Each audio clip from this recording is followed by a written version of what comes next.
Ya, karibuni kwa show yetu siku ya leo.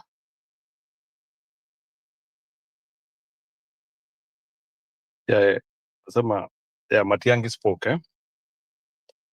Anyway, karibuni. I will not be here for long. Yeah, it's from public demand. Nimesema wacha niingie kidogo, but today I was a bit held. So it's my hope that mumeshinda vizuri and muko sawa. So natarajia you have done all what was necessary for the day. Yeah, leo kuna mambo kadhaa imetendeka which we need to analyze and ask ourselves, what does it mean? First of all, Ruto anadharau ile upinzani tuko nayo saa hii.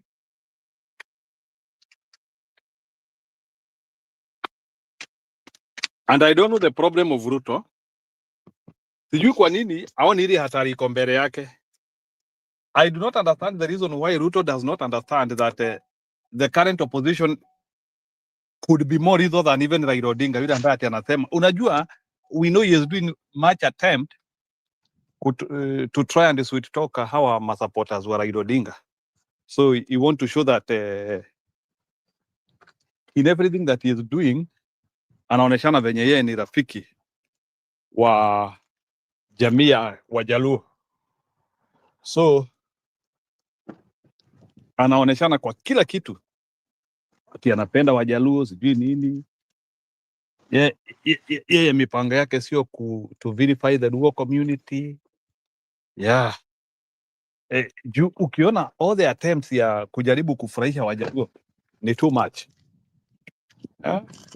Nasikia ati akisema chule mtutu ningeweza tu kushindana tu na yeye ni Raila Odinga. Hiyo statement usifikiria ati it was a statement which was genuine. Ni ana pretend the way he loves the Luo community to the extent that he now pretends that he is honoring the community. Ati yule mtu naweza shindana tu na yeye ni Raila Odinga peke yake marehemu. Hawa wengine wote mkiangalia mnaona hapa kweli kuna hawa nitawashinda asubuhi. Bwana Ruto, wewe una habari. You don't know, this opposition is much more reasonable. Let me tell you, afadhali kushindana na mtu unaelewa. Raila Odinga was too conventional. Alikuwa anaeleweka. Many of you knew that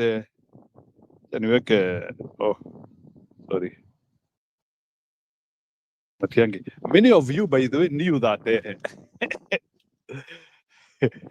mulikuwa mnajua. Let me tell you, hata kwa game mnaona akina Liverpool wanagongwa na akina Crystal Palace 4-0 ama saa zingine 3-0, lakini wakikutana na kitu kama Arsenal utakuta like wameigonga vibaya sana.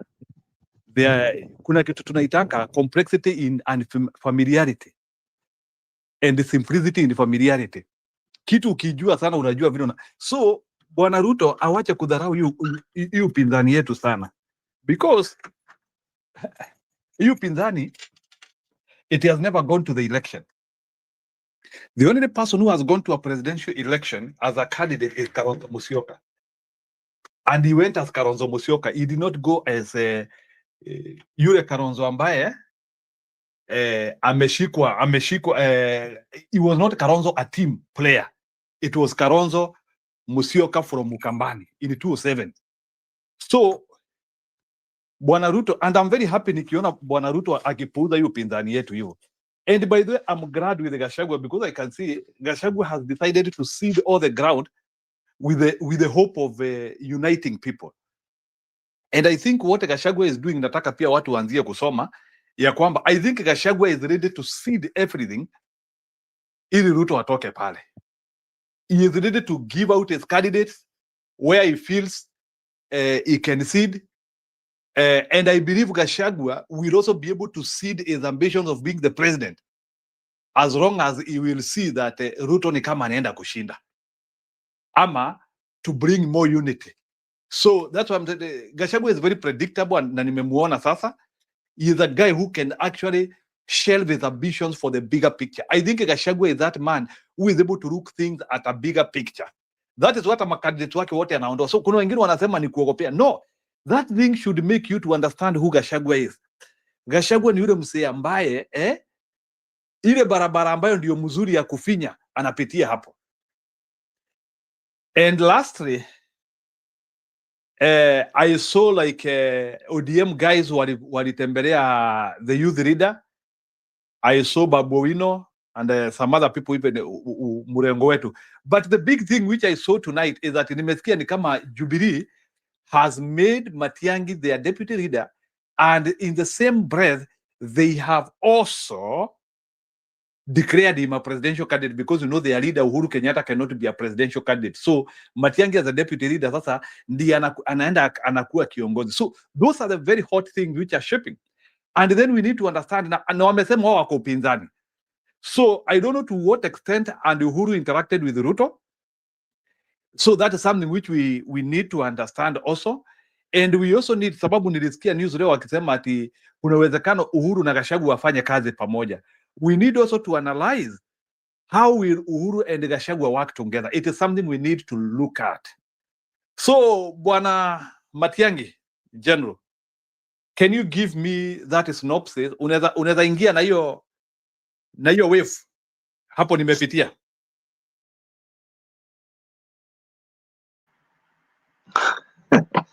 Thank you.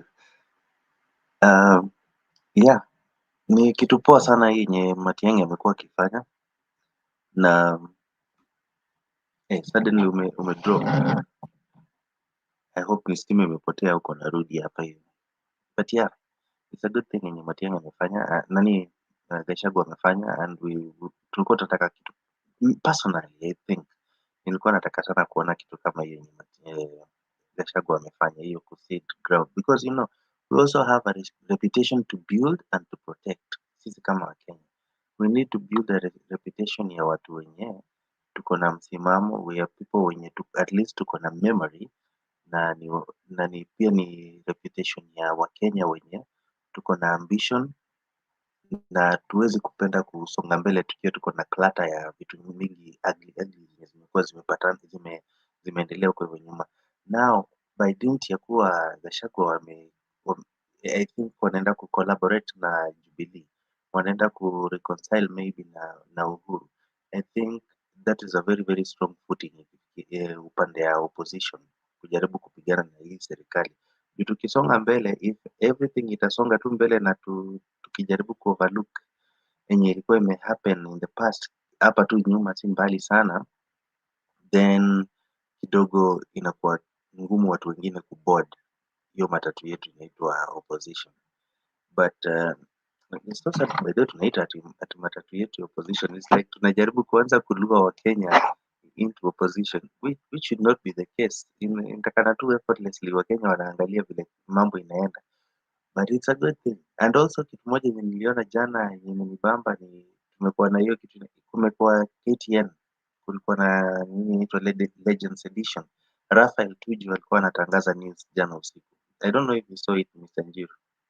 Yeah, I saw him in KTN. So ni kama amerudi KTN full time ama ni aje ama what is it? No. Ni stint tu, inaitwa Legends Edition. Wale wa kitambo wenye wanaweza kupatikana na wakarudi kwa studio kidogo, kina yeye, kuna ule mwingine alikuwa anaitwa, watu kadhaa tu wale wa kitambo wa KTN, kina Kasabuli maybe. Ni kama wanapewa nini, ni kama wanapewa road trip ni stunt tu ile kupatiwa tu kasho vitu za kuremember about them. Yeah. And those people are really like Tuju should be there bwana. Tuju kuna vile nilipenda news yake leo. Ilikuwa poa sana. And also I like kwa nini yake by then nimekuwa nikipenda. It's only that amekuwa akichukuliwa, I don't know ajaje na sana kule kwao nyumbani. But the larger Kenya I think ilikuwa na appreciate siasa ya Rafael Tuju. Na ni mtu mmoja very progressive in the way he thinks, which iko poa sana. And I'm glad vile aliamua ku step down in August kama Secretary General wa Jubilee. Unajua there is so much that a man can do. Alafu saa zingine ni poa pia ku exit stage kupatia watu wengine nafasi. like ilikuwa imefika mahali penye fight ya Jubilee ilifika mahali ikakuwa ni almost toxic yeye mwenyewe kuanza kuingilia ama kuwa wa msaada akiwa ako ndani, but akaona ikiwa poa yeye kufanya nini, kustep aside, kupatia wengine pia chance. Kina Kioni no, anaitwa Kioni, the current Yeah, secretary Kioni, general. Jubilee. So let me ask you a question, in I that think breath. kwangu kwanza, kabla hujaniuliza swali, kwangu Kioni ndo anawezana na kukuwa secretary general wa Jubilee, because Jubilee kuna watu from the inside wenye wanataka kusabotage hiyo chama, na the only one person mwenye anawezana nao ni mtu mwenye kichwa ngumu kama Kioni. Juu kuna hiyo group ya kina Sabina Chege, kina alikuwa anaitwa nani, alikuwa na hii jina kama ya Kioni tena. Hao ni watu very toxic. Wangeachiwa mtu mwenye ni mpole kama Rafael Tuju, hiyo chama inaweza kuwa irrelevant ama hata ifungwe all together. Yes, ulikuwa unauliza swali. Karibu sana Msimamo. Swali yangu siku ya leo na kuuliza ni ya kwamba Jubilee na DCP Yep. nipe formula yao kufanya kazi pamoja.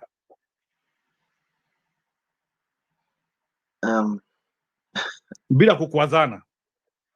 Bila kukwazana. I think first of all, nani of course nani atachaguliwa kama the party leader, or maybe since nani hawezi kusimama as the president kwa sababu alikuwa impeached, that is Gachagua.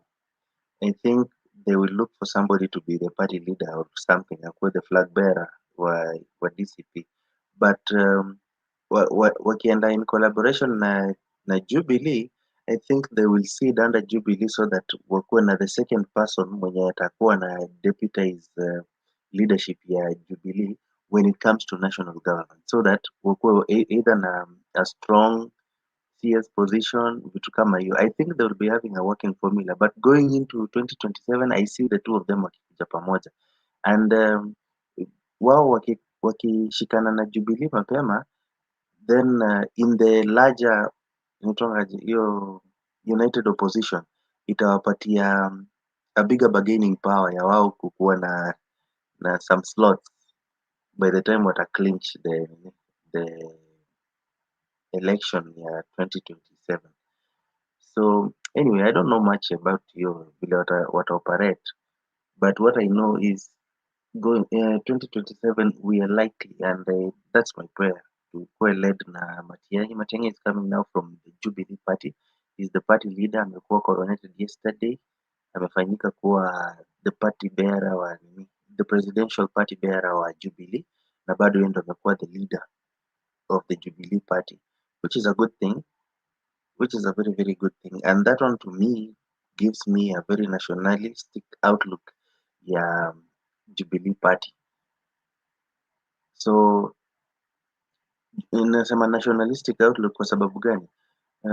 Nani Matiang'i hakukuwa, yeye si Mkikuyu, na mara nyingi imekuwa ikikuwa perceived as Jubilee ni Kikuyu party, kama vile watu wanataka kusema pia DCP za Kikuyu party, but you can see even the secretary general wa DCP si Mkikuyu, but I don't know why inakuwa inasukuma huko pande ya mlima inakuwa ni kama a Kikuyu party. But now by fact kuwa Matiang'i aliopt, yeye vile alikuja, I think he came in very very strongly, because yeye ni mtu mwenye alikuwa summoned na wananchi na akaamua kuboard hiyo chama yenye ilikuwa already na exist predominantly from Mount Kenya Jubilee, then akaipatia that nationalistic outlook, and I think as we are heading to 2027 we are going to be seeing a lot of people that will be defecting, especially from two chamas, moja ikiwa ni ODM, especially ODM. Watu wengi sana wanaenda kudefect na wataboard hiyo UDA. No, Jubilee. Watu wengi sana watatoka UDA na watakuwa na board Jubilee. And I heard, na nimekuwa nikisikia sana watu wa UDA. No, watu wa ODM wakimkaribisha Ruto kwa hiyo chama yao. Mimi najiuliza, what's wrong with this president? You know, entertaining that thought ya kuwa Ruto can abandon his own ruling party, let's say, kwa sababu yeye ndio president. Anaweza amua ku abandon UDA na kwenda kusimama 2027 kwa chama ya ODM. That tells you how weak ODM has become, but also how much more weaker UDA is. UDA is on its deathbed. We don't see it survive another like half a year from hapa hivi tuone UDA ikiwa inaendelea kusimama, because there is a lot of defection, a lot of awakening also from watu wenye wako inside UDA. That's why there is a very huge silence, loud, a very loud silence. Ukiangalia upande ya UDA, watu wenye walikuwa wameingia kwa uongozi kupitia UDA, wengi wao sana wamenyamaza, wameingia I think wameingiwa na akili, wamefunguka macho, wamekuja kuona kitu yenye tuko nayo, and also wameanza kuwa na hiyo unholy communion na nini na ODM kidogo. Wanashikana when ODM is going down, wameshikana when ODM already imeanza kuwa corrupted from within. So sioni hiyo combination ya UDA na ODM ikiwa ni ya msaada yote. In fact inaenda kuwa inja sana. I think if there is any survival for any politician, especially our young politicians, ODM is not going to save their career, and UDA is not either going to do the same. For them, the safe bet would be for them to abandon ship na warukie chama kama Jubilee. Kitu imenishangaza ni the double speak ya huyu mtu anaitwa ni deputy party leader wa ODM. Anajiita the Kisii governor. Nimemshangaa sana. This guy mdomo yake hata ni mtu mwenye ameanza kuwa haeleweki. I remember there was just a few days, almost like 10 days ago, or was it 2 weeks ago, alikuwa anatuambia vile yeye hawezi taka kusabotage the ascension to power ya Matiang'i. So yeye kama one of the Kisii elders ameamua kumwendorse na ameamua kuhakikisha atamsaidia yeye kupata hiyo uongozi.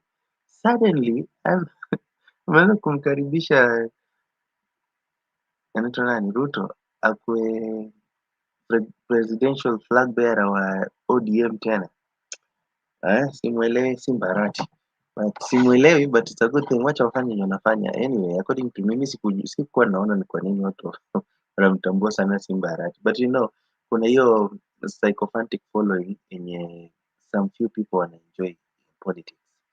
Kama mmoja akiwa ni Babu Owino, mwingine ni Simbarati, kuna the late Baba. Very few people wanaenjoy vitu kama hiyo. But ukijaribu kuangalia the reason as to why people follow them, inakuanga ni very very diverse. Okay, I can understand when it comes to mtu kama Baba. I can understand kwa watu wengine kadhaa, but mi sikuwahi elewa what was happening to Simba Arati. Mbona watu wanamfuata sana? Kwangu alikuwa anakaa kuna tu yani, kuna vile amekuwa akibehave kwangu, sijaiona akiwa ni leader worth following, but we are yet to see. Mi sielewi ni nini anaendea. Maybe kuna vitu yenye yeye husema in Gusii language that I do not understand. So that's that. Back to you Njiru, as unakaribisha msimamo. Okay, sawa. Thank you sana, and thank you for our late show tonight. Nataka kukaribisha msimamo, lakini as msimamo anakuja, kuna maswala kadha kwa kadha ningetaka tujiulize. Ya kwanza, Ruto anadharau upinzani, anasema mtu yeyote peke yake anaweza shindana na yeye ni Raila peke yake, au wengine anashinda asubuhi. Na huyu ambaye anasema anaweza shindana na yeye, wakati alikuwa hai alikuwa anamdhalilisha, alikuwa anamuita kitendawili, tumechokeshwa na huyu. So imekuaje tena ati yule mtu tu anaweza shindana na yeye ni Raila Odinga? Yani bwana msimamo, ukiangalia hiyo statement ya Ruto, unaona kama ni aje? Ni hali ya kuvutia Wajaluo ama ni kiburi? Ni kiburi. Asante lakini kwa nafasi hii ndugu yangu Apopoga na Jiru na wale wanatufuatilia, lakini jibu langu mimi nitasema ni kiburi.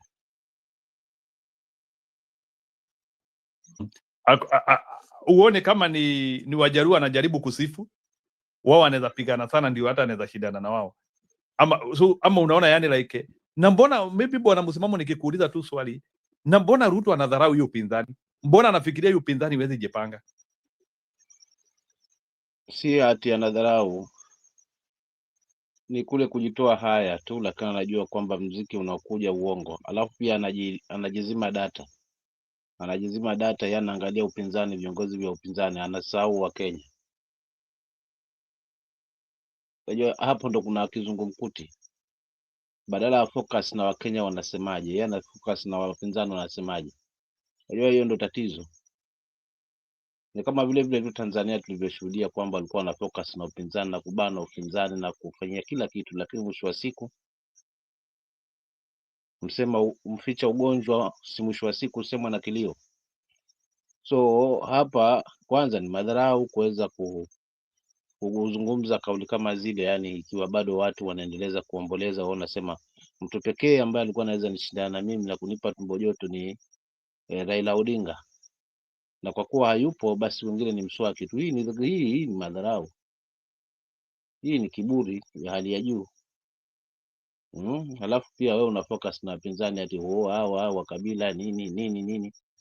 Kuna mtu pekee chini hapa anakutazama na ndo ambaye ndo kila kitu. Je, anasemaje? Anaafiki na haya yako ambao unazungumza, ama unazungumza tu ile siku uonekane kwamba ndo umezungumza? Jamani, siku zote tunasema mfamaji huwa aachi kutapatapa. Kwa hiyo kwa madharau haya tuacha tuyaone, kwa sababu upinzani umebeba umma. Sasa sijui yeye mwenzangu kama atafanyaje kuliangalia hilo, kwa sababu isije ikatokea ile ambayo yale ambayo yamejiri haswa kwenye taifa jirani, kwamba wengine sasa hivi tumbo joto mkononi. Kwa hiyo huo ndio ufunguzi wangu, kaka yangu Jim na ndugu yangu hapa Pogo, na asante.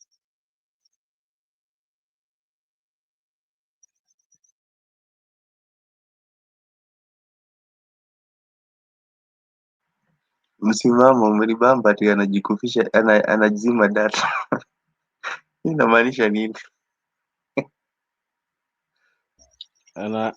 Anajitoa haya kiasi kwamba aonekane bado yuko na nguvu na nini, lakini tunaelewa kwamba hatushangazwi na umati, kwa sababu tuliyaona pale kwa mikutano ya CCM kule Tanzania kwamba imeshaheni hivi pomoni. Ukelele uko pale kwa CCM, ulidhania kwamba Tanzania itakuwaje, lakini hebu tuangalie sasa hivi mambo yalivyo tofauti. So kuna vile ambavyo bwana, msimamo kidogo utaendelea hiyo story ya Tanzania. Kulingana na vile Tanzania mambo wanafanya, unaona kama wamepata motisha kutoka Kenya ama tu na ile mori iko na Watanzania, unaona kama ni mori inatosha? Na do you think watu wa Tanzania wamepiga pale penyewe? Sasa do you think watu wa Tanzania sasa wameonesha kweli raia wanaweza jikomboa? Na do you think hiyo picha iko Tanzania kama Kasongo anaiangalia na anashtuka? Bila shaka huwa anaiangalia na inamshtua, maana unajua mwenzako akinyolewa chako na wewe tia maji. Hiyo ndio misemo ya Wakongo wetu wa lugha Chambelecho, tunasema wahenga wetu. So mwenzako akinyolewa chako tia maji. Kwa hivyo kuna wasiwasi mkubwa ambao uko na, ndio maana kaanza kuingia kwa fujo sasa kuhakikisha kwamba yeye yuko kwenye kampeni. Maana mfano pale alipozungumza hiyo kauli kwamba mtu pekee wa kushindana nami ni bwana Raila Odinga, wengine ni mswaki tu, sawa, lakini turudi katika lafidhi na kauli na misimamo yake. Unakuta kwa mfano pale amesema barabara hii tunaijenga, lakini vile vile mambo ya elimu tunapanga yako kwenye mpango, mambo sio ya nini yako kwenye mpango, mambo sio ya nini yako kwenye mpango. So katika hali ile ya lafidhi zake za kila siku ni yale tu ambayo ni kinyaa kwa mwananchi, maana hana mapya zaidi ya lugha hiyo. So watu wanajazana pale kwa sababu mambo wafanye hivyo, na kuna vile ambavyo wameshurutishwa na kwenda pale kwa mpango fulani. So ndio tunaona ule umati kidogo uko pale, lakini mwisho wa siku moyo wa mtu ama nyoyo za watu zinaelekea wapi? Hebu tujifunze aswa kwa yale ambayo umeweka kichwa kizuri leo hapa kwamba hebu tujifunze aswa wale ambao wote wameweza kwenda mbele za haki, lakini walikuwa viongozi, na yale mambo ambayo yanajiri haswa kwa huyu mwenda zake juzi tu, Mheshimiwa Raila Odinga, kwanza watu bado hawajachuja, bado watu wanaenda pale, kila mtu anaenda pale, kila mtu anaonyesha mapenzi yake na kughadhabishwa na kutamaushwa, na bado kuweza kumwenzi kikamilifu. Ile ndio sifa ya kiongozi. Yana hata kama ametutangulia, lakini bado kiwiliwili bado kiko ndani ya mioyo ya watu kwamba hajachosha, watu hawaamini, na watu bado hiyo ndo hali ya sifa kiongozi. Si haya mambo unajipangia wewe na kujipiga kifua wewe mtu mmoja kuona kila kitu uko sawa. Haushua kwamba yeye anaamini kwamba upinzani utakuwa mswaki. Haushua kwa yapi? Ati kwamba yeye ana track record ya kuweza kuonyesha watu wengine hawana. Si huko ndo kujizima data, ndo nilikuwa nazungumza kwamba ni kule kujitoa haya tu uonekane kwamba bado ni kunganga, lakini kwa kweli patupu. Hii ndio sasa na debe shinda aliachi kelele siku zote. Asante. Okay, msimamo kidogo kabla nilete Eli, na hii maybe mnaweza changia wote wawili haraka haraka. Pia nimesikia huyu Mama Ruth Odinga ameachilia statement noma sana. Ati Mama Ruth Odinga yeye anasema lazima wajipange vizuri, wao hakuna mtu amenegotiate na yeye, so wao they want to be relevant even after 2027, and ODM will go into negotiations with other political parties, with other right-minded political parties. Hapo Ruth Odinga anamaanisha nini? Sababu yeye anasema wanajipanga beyond 2027. Unajua, Yani, kwa wale watu close kwa baba, wale wenye ni true people wenye wako close kwa baba, especially familia kina Winnie Odinga, Ruth na nani, wale wenye wamekuwa wakiwa kabisa karibu na baba, isipokuwa kuna hypocrisy pia kwa hiyo statement yenye alikuwa anaongea.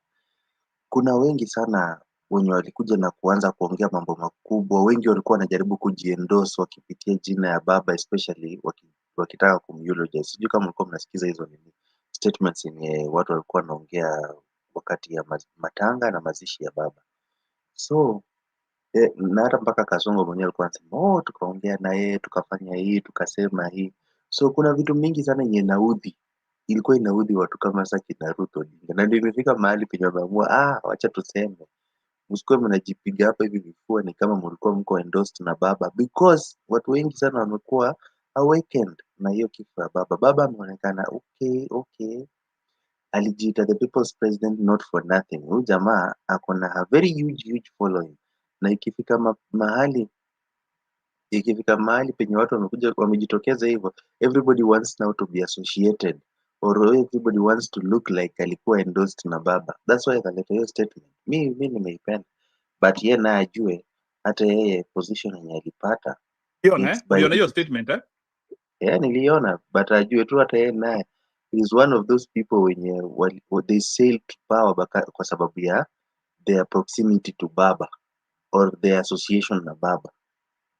Niliona mpaka kwa mazishi pia kulikuwa na I don't know the aunt ama ni sister ama ni cousin ya Raila, pia anafanya kwa county government ya Mombasa. So yeah, kuna watu wengi sana. Hiyo statement itakuja kuguza watu wenye intended and unintended targets. Sijui msimamo ulikuwa nataka kusema ni. And also before ni let go, kuna hiyo issue nimeuliza msimamo kuhusu Tanzania, penye wametoa hiyo nguvu ya kuweza kudemonstrate the way they are doing, not the way they did. Bado wanaendelea kudemonstrate hadi sasa, na vile wamejitokeza na nguvu sana, and I liked it when waliamua kuifanya in a timely manner, because the issue was not about a rigged election result. It was the whole process that according to them it was hugely flawed. It needed to be stopped immediately, isiwahi fanyika hata kwanza, unless kukuwa kuna reforms. You cannot go into an election, a competitive election, alafu the only person, I think the only candidates wenye wako ni huyu mmoja tu, ni Madam Samia Suluhu. Made no sense. Hakuna haja, hata yeye tu angeamua aseme hakuna election ya presidency, so nyinyi mchague wajumbe wenu wa majimbo wa hizo ndogo ndogo, mwachane na presidency. but Na huyu mama nani anampea nguvu? Unajua, ama nikuulize, kwani political system ya Tanzania inakaaje? Huyu mama anatoa nguvu wapi hivyo ya kukandamiza watu? I think CCM iko na a very huge part to play, kwa sababu unajua CCM imekuwa na almost yenye wanasemanga hiyo cultic following. Imekuwa na hiyo cultic following yenye kuna mahali penye nilikuwa nasikia mahojiano, mtu anasema ati sisi tuliachiwa, ni Mwalimu Julius Nyerere alituachia CCM na sasa iko chini ya uongozi wa mama, hatuna la kusema ila ya kumchagua tu. Yeye unashindwa kwani hauna nguvu, hauna power, hauna yani uwezo wa kufikiria we mwenyewe? Are you tied to that? And that's why mimi niko nasema tusijaribu kutai baba to the ODM. ODM, remember, ni chama. Yes, baba anaweza kuwa aliacha ideologies mzuri, but it's going to be run by people. Some of them watakuwa wanajileta huko hivyo na greed. So sisi tukianza kustika ati lazima ODM survive come what may, tutakuwa tunajipoteza, tunapoteza inaitwangaje, mwelekeo, because vile masiku zinaendelea kusonga, our needs as Kenyans zinaendelea kushift. We are no longer the people of 2002. We are not the people of 2010. We are people of 2025. The age of information and the age of innovation na vitu nyingi sana niko inaendelea, and artificial intelligence. So vitu yenye tunahitaji saa hizi si yenye tulikuwa tunahitaji before. Yes, we should be celebrating ya kuwa ODM imefikisha 20 years. Yes, tunatamani kuona ODM ingeendelea progressively, but we've seen vile watu wamekuwa wakibehave lately, and we've seen also how now especially immediately after the death of the founder, na party yenyewe imepunguzwa mpaka imekuwa ni kama chama ya nyumbani, but that is beside the point. Yenye niko najaribu kusema ni sisi kama Wakenya tusitake kuchukua credit sana kwa sababu ya ile yenye inafanyika Tanzania. Remember, hata in Sri Lanka, those people went above and beyond what they did. They kicked out the prime minister and the president and everybody, na wakaamua kuchoma everything yenye ilikuwa inaexist huko kwao. Na that's not about Kenyan Gen Zs na vile sisi tumekuwa tukirun our affairs. You know, tuko kwa hiyo age ya information. Vile hao wana interact na information is very different from vile sisi tuna interact na information. But truth is, vile hao wanafinywa na uongozi yenye imekuwa iko huko hivyo ya Mama Suluhu, nadhani wao wenyewe imefika mahali penye wameifeel, waona tukiendelea kukaa hivi na tunaendelea kukaa nyuma, and by dint kuwa tuko kwa information age, wanajionea mambo mengi sana yenye wana lack kwa sababu ya wao kukuwa na mtu kama Samia Suluhu. So going forward, I don't think sisi ni kama Gen Z tuna dictate pace ya vile vitu inaenda, and na siwishi kwa hivyo.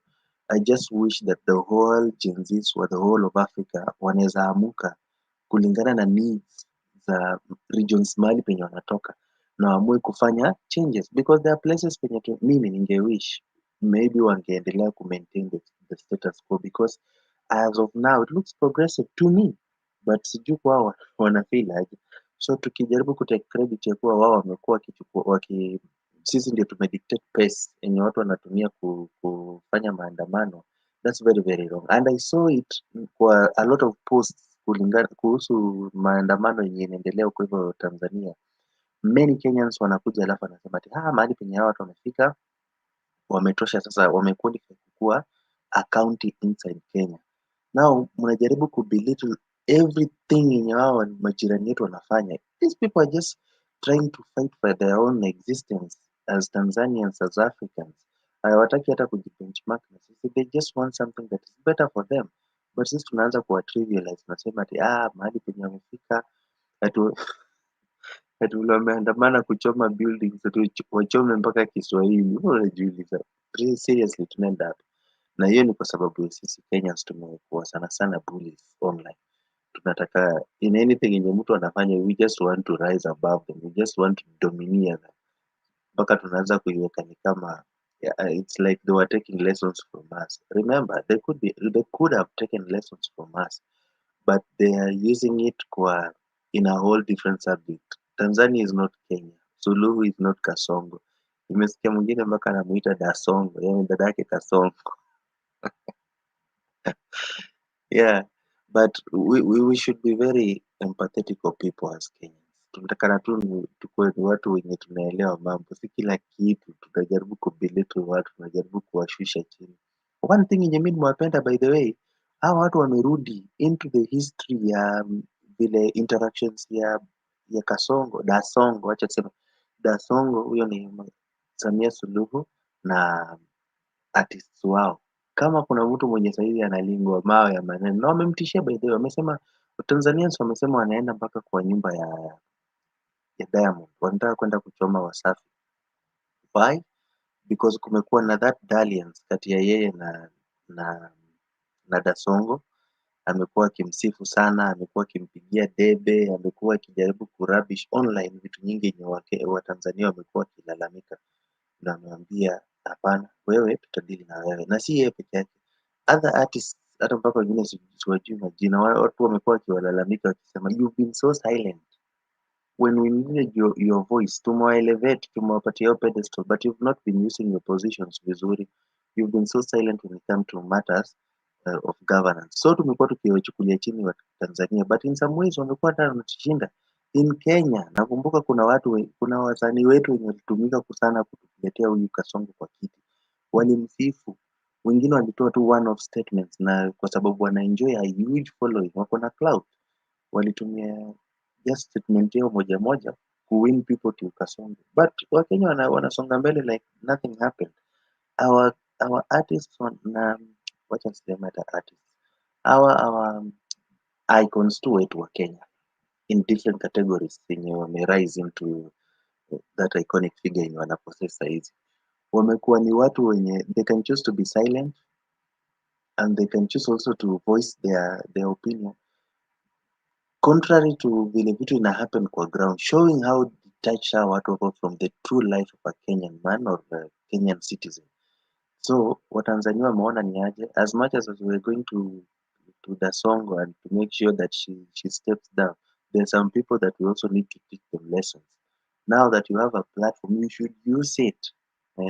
Hiyo ni sawa na kama elective position, because I'm following you, you should also use your platform to voice my concerns as is, not vile unaiperceive be different. Unatakana uko mtu wa ground or totally wachana nayo. So enye Diamond anaenda kupitia, ataenda kuona joto, wacha tuone, and I hope hawezi choma huko, but ikuwe tu ni warning kwake na ikuwe ni warning kwa Wakenya.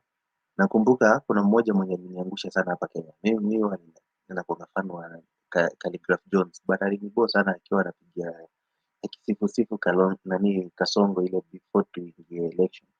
So vitu kama hiyo tunatakana tukuwe tunaangalia. Yes, si ati saizi vile baba amekufa, we have more than 81 artists wametoka wakiimba ukubwa wa baba, when they could have used voices zao, wangekuwa wanatumia platform zao kujaribu ku make sure jamaa amekuwa president wa Kenya. What a waste. Chanza kusifu watu wakiwa wamekufa, nitakana tuwasifu wakiwa wako hai. Nitakana tukuwa tunafanya kitu yote to the contribution, alafu baadaye ukikuja kusifu then tunaona ulikuwa unasifu kwa ukweli, but hii ni watu wanafanya baada ya hiyo, ni ukora. So Watanzania, funzeni lessons huyo kijana anaitwa Diamond, mnamuita Mondi, mfunze adabu. Next time akuwe ni mtu mwenye anasimama na wananchi, sio kusimama na sauti yeye, kujidetach na yenye inaendelea kwa ground, alafu yeye ni kusifu hao wenye wanakuja kugandamiza uhuru ya wananchi wa Tanzania. Asante. Msimamo. Kuna mwenye alikuwa amekuja, alikuwa anaitwa Belfast, na sijui Belfast ameingia wapi. Wenye mko kwa comment section, asanteni sana. Nimeona kuna Eric Havan, kuna Eli mwenye alikuwa ameingia kidogo na amepotea, sijui ameenda wapi. Aha, ndio huyu namuona, nimkaribisha. Kuna nani mwingine wote wenye mko kwa hivyo nyuma, I can see there are 20 people in attendance. Karibuni sana, please like the show, share ukiweza na usubscribe. Karibuni, tuendelee na hii discourse, tunajaribu kubeta our continent as Africa na karibuni. Mr. Belfast, good morning. Jambo, I hope you guys are well. Oh yeah, we are. Oh, at I least want I am. I don't know about msimamo. msimamo ukoje? Ndugu, mimi niko poa, kaka yangu mkubwa, sina neno, namshukuru Mungu. Sijui wewe huko. Asante ndugu yangu, mimi pia niko sawa. Niliona ule aliyekuwa zamani news anchor Rafael Tuju kwa KTN, nikashangaa sana. Nilishangaa sana, but I think KTN is doing an anniversary of the legends of their broadcast. So Rafael Tuju was broadcasting about the situation in Tanzania, and it was interesting to see him back on the news. He started way back in the early 90s, I think maybe 1989 or 1990. Ilikuwa When inakaa almost like AI. Ati? Ilikuwa inakaa ni kama ni AI. Unajua at first ukiangalia unaanza kujua. And by the way, you know, Tuju Nilishtuka anakaa sana. young. Ilikuwa inakaa kama AI, ilikuwa inakaa real. Lakini yes, I think they should put Tuju back to that channel because maybe he has more pressing things to do. But I think the broadcast, the way he did it was quite nostalgic. You know, he has been in journalism and broadcast media for quite some time, despite the problems that he has been facing. You know, ukiona watu kama Betty Kialo, alafu we compare that Betty's way of broadcasting and asking questions compared to that Rafael Tuju was something special, you know. Even though I did not like his politics during Uhuru Kenyatta's time, but and also he was a very powerful minister during Uhuru's time, a minister without portfolio, which means he could just do anything he wanted. He could, of course, attend Uhuru's cabinet meetings, and he didn't have any portfolio, but that means that he could. He had the power that most other ministers did not have, something quite different from other presidencies that we had. There was never a minister without portfolio, except hiyo Uhuru alipatia Rafael Tuju. Out of that, I also saw some interesting things happening in Tanzania. Unfortunately, hii East Africa yetu hii, hakuna mtu anaweza ngolewa. It's something that the West are very interested in East Africa and also the East. So every time we try our best to change leadership for the better, those guys are there. And that's why Kina Suluhu can laugh while people want change. I wonder, is it also something to do with let me finish.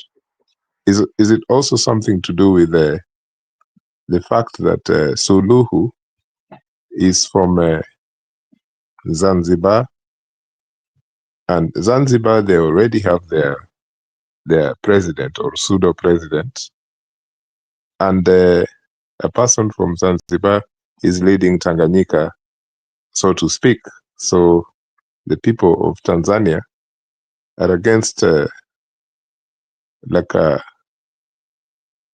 two presidents of the union coming from the island of Zanzibar.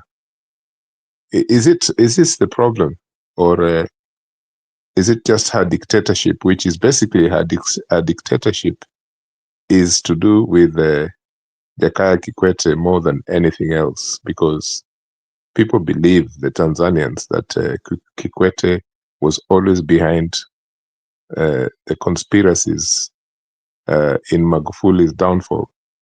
I don't know if that's true, but because I always prefer, myself personally, I prefer something that is tangible evidence. But people speak of Jakaya Kikwete as a problem in the politics of Tanzania, including rigging elections and things like that.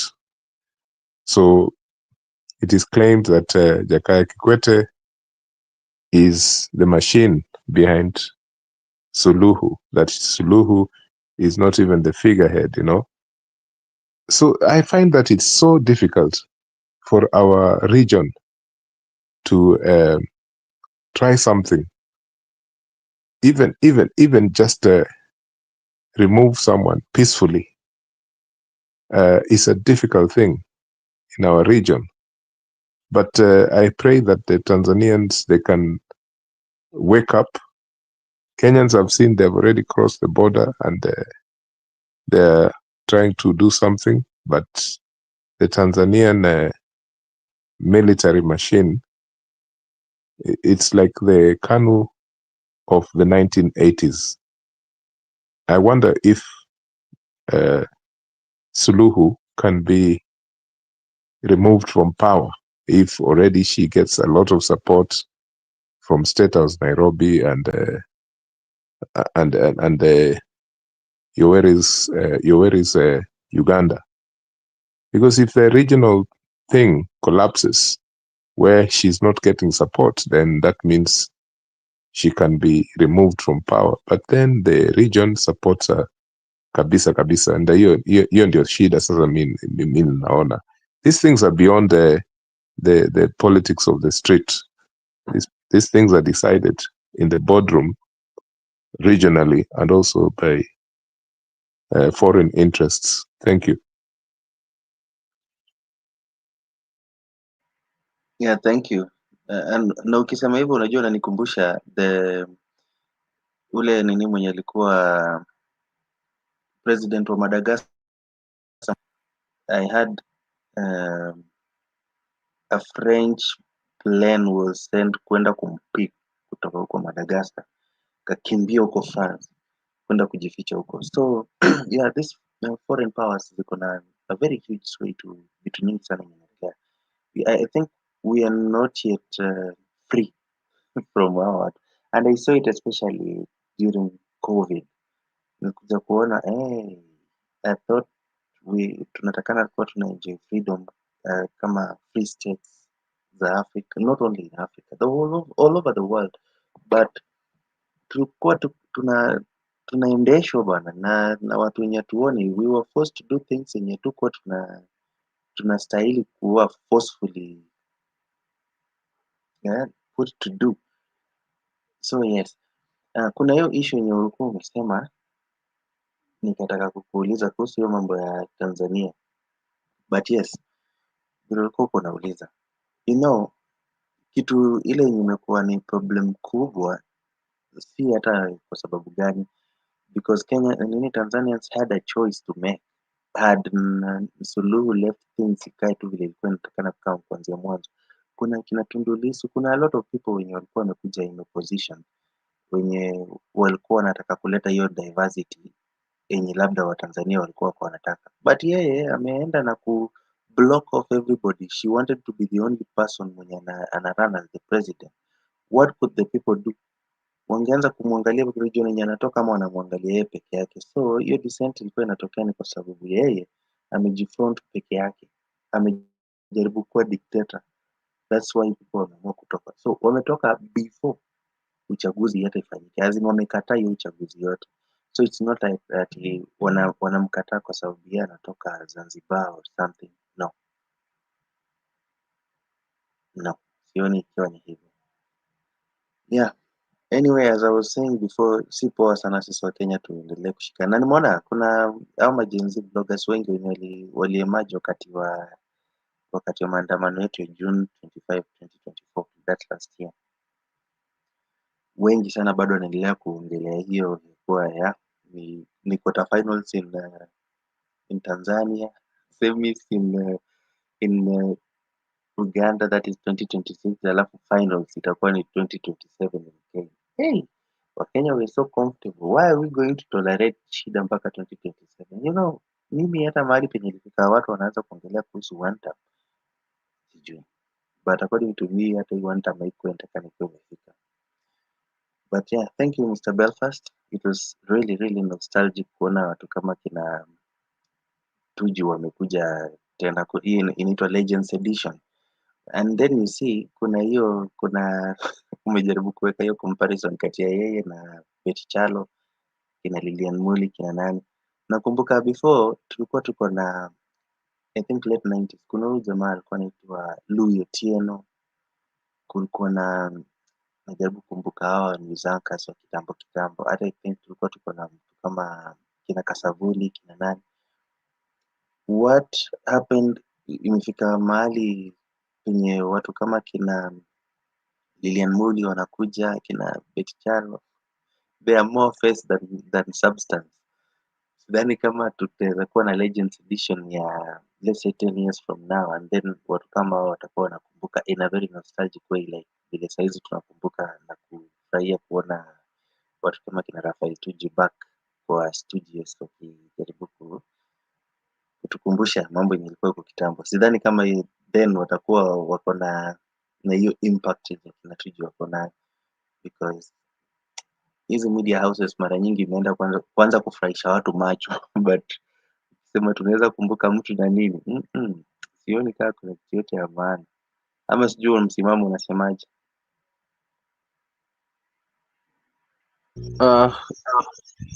Hilo la Tuju kwa kweli mimi ni mbumbumbu, ni mgeni, sijalifuatilia. Jua nilikuwa macho yangu yako Tanzania, lakini vile vile na hapa kwetu. Kwa hivyo nitarudi tu kwa hili la Tanzania, kwamba mfumo ambao ulikuwa umepangika ni huu tu sasa na kwetu, kwamba polisi ndio wamepewa nguvu zaidi kukabiliana na waandamanaji. Mfumo ambao umetumika haswa ambao naona umefail ni huu tu wetu, kwamba polisi ndio wamepewa nguvu zaidi kukabiliana na waandamanaji. Na nadhani hili linanikumbusha kwamba ni huu kuhuba ambao upo, ambao tulizungumzia jana kakaangu hapa Pogo, ni kwamba huyu kapata wapi hii nguvu? Mbona watu walimtegemea kwamba atakuwa mzuri na hafla imebadilika hivi? So nadhani nafikiri hii plani yote ilikuwa imekaa mahali kama alivyotangulia kuzungumza mkubwa wangu hapa Eli, watu wanakaa sehemu fulani kujadili mambo, alafu wakipata sapoti kutoka majuu, basi mambo yao yanaenda sawa. Lakini sasa hivi ni tofauti. Mataifa mengi sasa hivi yameamua haswa kwamba mwananchi ndiyo kusema. Haya masuala ya kwamba watu wanakaa mahali wanapanga, kisha mwisho wa siku ndio wanatoka na majibu ambayo atakuwa mwisho wa siku anamkandamiza yule mlengo, basi nadhani ni wakati wa watu wa kuwa prefer. Na kikubwa zaidi haswa hapa ni kwamba kinachonipa matumaini kwamba haswa jinsi ya kufanya maandamano, pia naona hawa wenzetu wameweza kuendelea tena kwa kasi nyingine tena kwa siku ya pili bila kuchoka. Yaani hii inanipa motisha kwamba hawa wataweza kilio chao kitaweza kusikizwa. Ile masuala tunafanya hapa kwetu kwamba tunaandamana leo, kesho hatupo, kesho kutwa hatupo, tunakaa siku nyingine tunarudi wachache kidogo, kesho nyingine tunarudi watu wachache kidogo. Unaona, hii pia sometimes nayo tunafaa kujifunza. Tukiamua jambo kama ni kuandamana kwa ajili ya haki yetu, basi kama ni tutoke continuous mpaka pale mahali hatutaweza kusikizwa, kwa sababu hiyo ndio njia pekee ambayo itaweza kutusaidia. So Wakenya hapo nadhani tutaweza kujifundisha jambo, lakini kikubwa pia ni kwa jeshi kutulia kwanza, kiasi kwamba kumpa mwananchi nafasi yake. Nakuta wananchi wanatangamana na hao wanajeshi, lakini pia wanaendeleza haswa sauti yao ile ambayo wanaililia. Sasa hili ni jambo lingine ambalo hapa kwetu tunafaa pia kujifunza nalo, kwa sababu imekuwa ni donda sugu. Unakuta nguvu inakuwa nyingi zaidi kiasi kwamba mwananchi kujaribu kujiexpress na kutaka kupaza sauti yake juu, basi unakuta vyombo vile ambavyo ni vya ulinzi vinakandamiza mno, havifuati ile sheria ambayo ni ya kikatiba kwamba mwananchi ana haki ya kuweza kuandamana na kuweza kupaza sauti yake juu. So nadhani hapo kuna vitu fulani ambavyo tunafaa tuvijifundishe, haswa tukilinganisha maandamano yetu na maandamano yale ambayo tumeyaona kwa Tanzania. Ni kweli wamechelewa, lakini kwa kweli wanaifanya katika hali ambayo ilikuwa imepangika kiasi chake. Yaani kama ni kukataa kitu, nakataa kitu live kwa huo wakati na tunakiendeleza. Hapo pamenikosha kidogo. Ukisema wamechelewa, walitakana kuanza siku gani maandamano, ama wamechelewa tangu Unajua walichelewa kwa sababu kwanza katiba yao si kwamba hawana katiba ya nchi, ipo, lakini tangia hapo kitu ambacho Tanzania kinamkasirisha ni kwamba badala ya katiba ya nchi ni katiba ya chama ndio ambayo inadominate kuweza kutawala nchi. Kwa hiyo mwananchi analazimishwa, huu wizi wa CCM ama huu mpango mbovu wa CCM haujaanza leo. Yaani hapa tamani ungekuwa na Watanzania tukawasikiza haswa kwamba hiki kilio chao kilikuwa ni nini tangia awali. Tangia awali ni kwa sababu katiba ya nchi ipo lakini haifuatwi. Kile kinafuatwa Tanzania ni katiba ya chama cha CCM. CCM ndo kila kitu, unaona. So it's like ni chama ambacho kinabandikwa lazima mzigo kwa mwananchi tangia awali, kwa sababu nadhani hilo ndio kubwa. Sasa huyu ambaye yupo ndo akayaharibu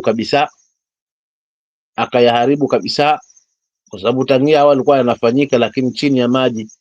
Lakini sasa hii ya huyu aliyafanya sasa kifua kwamba mimi ndio amiri jeshi mkuu, kwa hivyo nimezungumza. Sasa unazungumza kitu ambacho kinaniumiza, alafu nitakubaliana na wewe vipi kwamba wewe kwa kuwa una cheo uniumize kwa sababu uko na cheo, ili hali huo mshahara ni wangu, mimi ndio naikulipa? Hapana.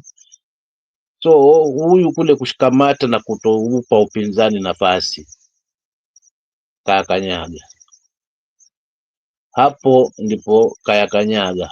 Alafu sasa kubana mtu yote akijaribu kuzungumza kweli, edha awe hapo kwenye taifa, unamkandamiza, ama amekuja kutoka nje unamkandamiza, kwa sababu unajiona wewe.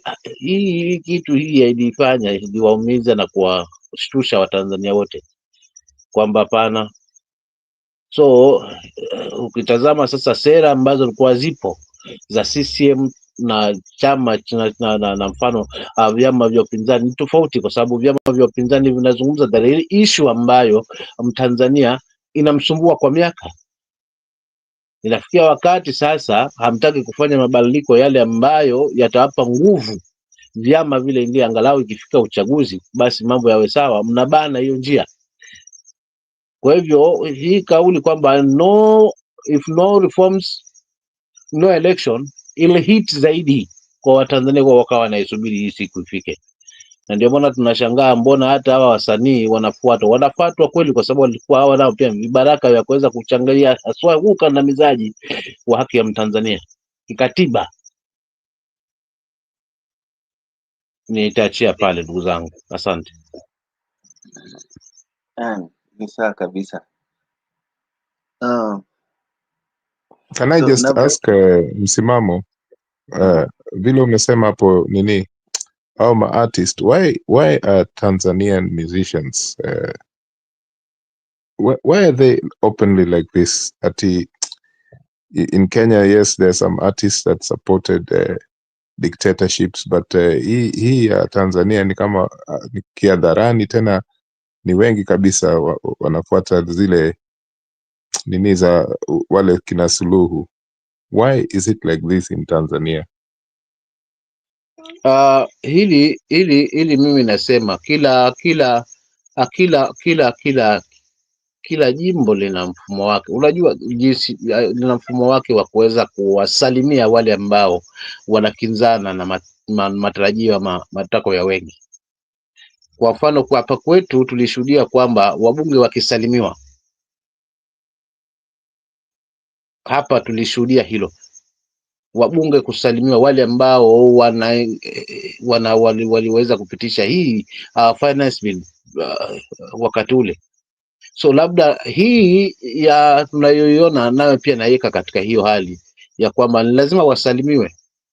tunasalimia kule ambako nyinyi ambao mmekula watu wa CCM, tunasalimia wale ambao pia ni hakika kwamba wanafungamana na yale ambayo yanatumiza. Wacha tuwasalimia. Kwa hivyo hii naweza nikasema kiuchache wangu wa maneno, naweza nikasema ni mfumo tu ule wa kusalimia, kama vile nilikuwa nasema salimia fulani, ikawa imeshika mashiko Kenya nzima, mpaka sasa bado tunasema salimia. So labda pia hawa nao wanasalimiwa. Asante, nitaliweka katika hiyo hali Eli. Asante.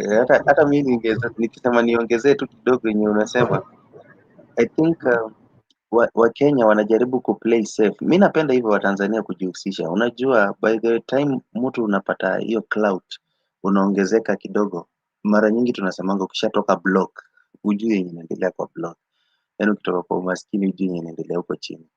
So hawa watu wanakuanga wako very very elevated. I think it would be even safer kwao wakiwa wamenyamaza kuhusu masuala yenye inahusu mwananchi wa chini, tuseme kama Watanzania, kwa sababu unajua ukiwa uko na pesa huwezi endelea kuishi Kariokoo, utatoka utaenda mitaa za juu, na ukishaenda mitaa ya juu huwezi jua yenye inaendelea bado uko hivyo Kariokoo. Na mara nyingi watu wanatoka na wanaachana mpaka na memories za huko nyuma, vitu vile ilikuwa inafanana. So by the time ushatoka, hauko mahali uko so detached na vitu yenye inaendelea kwa ground, the best thing yenye mtu anaweza fanya maybe ni kuamua either uko na watu wenye wanakupatia info yenye inaendelea exactly, or you just leave it all together. But ukiwa unasimama na unaendelea kuadvance vitu yenye wewe mwenyewe uelewi kwa ground kunaendaje, wewe unataja tu kwa hivyo vile Mama Suluhu anafanya kazi, ama vile Ruto ndio mtu visionary atakuja kuchange Kenya, and actually that's contrary from the truth. Mwisho unaanza kujipata unahitaji hiyo salamu ya wananchi. So Watanzania wao wanapata salamu sana saa hizi kwa sababu wamekuwa wakijihusisha moja kwa moja, which is a good thing. It's only that mara nyingi mimi naweza sema wamekuwa wako misinformed, because there is no way you can tell me mtu kama Diamond anajua exactly ni nini inaendelea kwa ground. Same thing yenye tunaweza sema tukiongelea hapa hivi Kenya, most of our celebrities they do not know exactly nini inaendelea kwa ground, because wawezi kubaliwa kufika kwa ground na Wakenya wenyewe. Wakifika anytime wanakuja as in anytime wanajaribu kufika huko hivyo chini with their elevated status, ni kidogo wao ngumu sana wao kuona the reality kwa ground. So unless wako na friends wenye wanatoka kwa ground kabisa wanaeleza vile hali iko, hata I think mpaka politicians wetu, because most of the time unapata once somebody amekuwa politician huku hivi Kenya, they are almost like celebrities. They are almost always having their visions blurred from reality ya life yenye inaendelea kwa ground.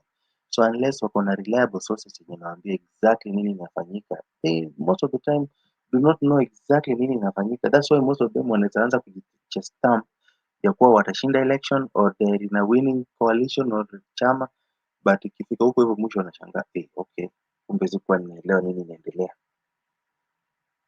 Sijui kama inakujibu Belfast. I think amukusikia swali la Belfast. Ninyi wote mmeenda pale. Belfast ameuliza ni kwa nini? Kuuliza juu ya kusalimiwa.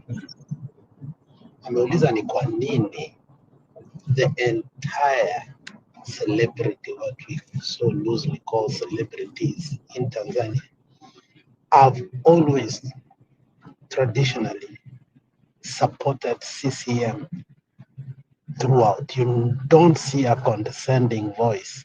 It is in a unison that nobody comes out in one way or the other, from the musicians to actors to other celebrities. Why is it so? Let me answer now. Belfast, CCM is a communist party that acts like a democratic party. The socialism remnant is that they controlled the state apparatus to the point that after they realized that the fall of socialism, mainly communism nature, they did not do the reforms, more especially in the media. So for a celebrity or for anybody to be prominent in society, he or she, their proximity to the government must be extremely close. The government cherry picks who the music can be played. If you remember, there was a time Diamond music was refuted that it cannot be played anymore in that environment. During Magufuli, in as much as we praise him, that man was more of a dictator than any other person. More journalists died during his tenure. Not only that, there were things you could not write open. To date, over 300 journalists have disappeared, during Magufuli era and right now. So the manufactured consent makes these celebrities, because they need the media for their survival, to do that. And there's never been a thought through these celebrities that a day like this will have come whereby they would have been punished so heavily. If you look at Diamond and others, there are people who have been willing to do that, for opposition leaders. There are songs that have been used by Tanzanians, for NASA, Azimio, so on and so forth, for our opposition. But try that, to do that for Chadema. Utaiona. I mean, it's unwritten law. But the punitive nature of CCM, the way Nani amesema, my brother Msimamo, is that the constitution of Tanzania does not work. It is the CCM constitution that actually works. So if you see people who have been a little bit advanced in thinking and unwilling to die, people like Tundu Lissu, Magufuli wanted to kill this man openly, if you remember. They fired bullets on this man. Little did Magufuli know that he will die before this man. So my saying is simple, that the media, the way it has been structured, needs serious reforms, so that the celebrities can have their voice, so that they don't depend on the government in doing business, more especially, in their arena. That is the reason the government has forced them to do that. Inwards, no, but outwards, yes. But the repercussion must be shown that, if you're not going to follow us with your influence, then when the system falls, you also must fall. So, nakubali kusalimiwa, but I think the nature of how the media is handled in Tanzania, totally. Right now, the blackout, internet, radio station, everything, it was just Mama Samia, Mama Samia. Ukiona billboard, kutoka Namanga all the way mpaka Mwanza, ni Mama Samia this side and this side. So you can understand totally how can you be a celebrity without the media of that country. So it's been monopolized, and that is the problem. But the Tanzanians needs to understand that I think it's not the fault of the celebrities. They are also looking for unga.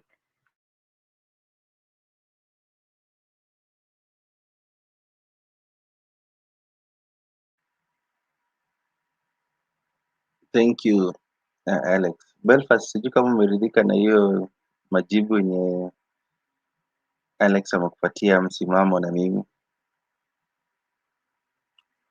Yeah, I'm happy with the way Alex has put a very contextual and historical comparison, and also saying about, but I don't see where the communism is coming from, because there's just, even the Kenyan governments have been just as rigid in the past, and they didn't describe themselves as communistic, if that's a word at all. But I think that the one-party system in Tanzania, because there are parties there, but they're just ceremonial. The thing is, just like Uganda, that democracy is a charade in Tanzania.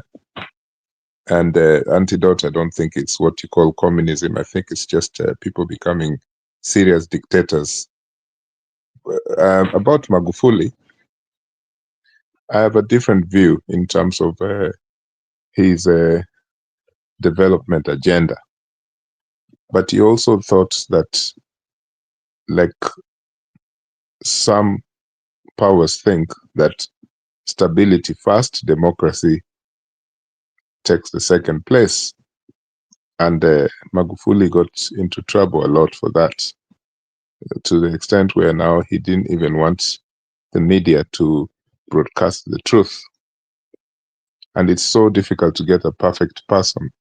So that's why you found that some people had a difficult time when they were trying to describe Raila's role in some of the policies that were during Kibaki's time, for example. Some people thought that he was very harsh when he decided to bring down homes or houses that were presumed to be on way leaves through corruption. People had stolen land, and then on the opposite side, people said that no, Raila was doing the right thing. Some people even called him a communist because they were successful entrepreneurs in Nairobi and other parts of Kenya who had built structures. And here is a man who decides that these structures must come down. So they were calling him a communist. We can't give a communist power.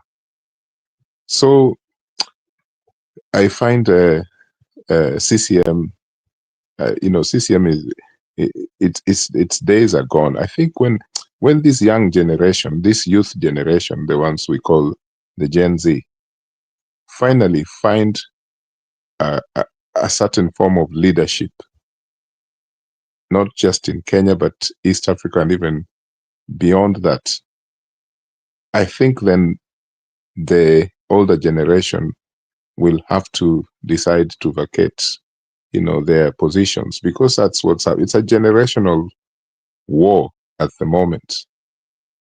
And we don't even know when the Gen Z take over, what will they offer? Will they be doing the things that they have said they will do? Or will they be split into factions until we end up just going full circle and starting from scratch again? It's almost like people are afraid of a transition that they don't know of. So I was looking at and listening to Oburu Odinga. I'm sorry to come off that topic about Tanzania, but I was listening to Oburu Odinga when he was being interviewed by I think it was Ramogi. Yeah, Ramogi TV. Yes, by none other than Trevor Umbija in Luo. And Trevor is very good, he has a good grasp even when he's asking questions in the Luo language. And I wondered that how did ODM get there? That a person who is approaching 90,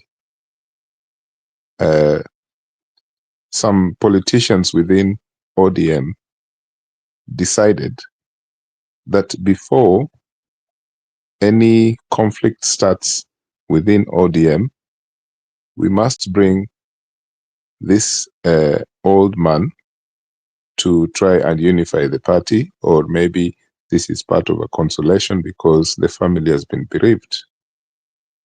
But I thought that a younger generation can take over party leadership.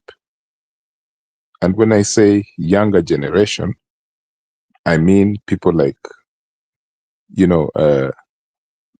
Sifuna,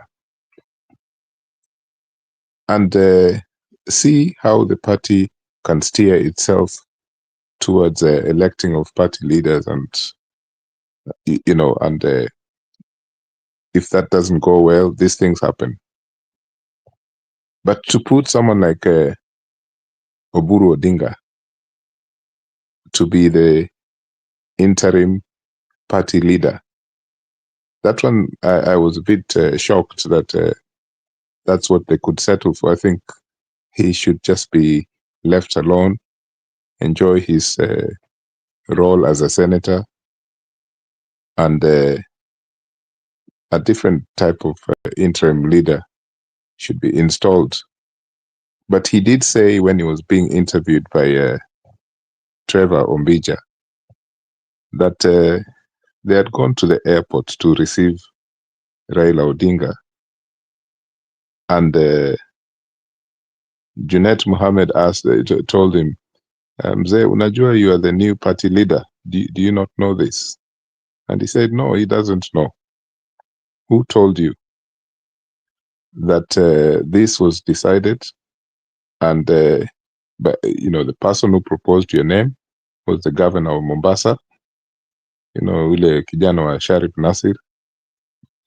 And me, Junet, I seconded that nomination, and now you're a party leader. You see, young people actually afraid to say we want a youth leader, a real young person to steer this party at an interim time. This is something ODM could have done better. And right now, it makes people think that ODM is a Luo party, because that position of interim party leader could have gone to a person from any other community, to be honest. So a generational problem we have in Tanzania, we have it in Kenya, and of course we certainly have it in Uganda, because Museveni is not willing to back down. Thank you. Let Kidogo labda me nichangie kidogo tu nitumke hapo. let me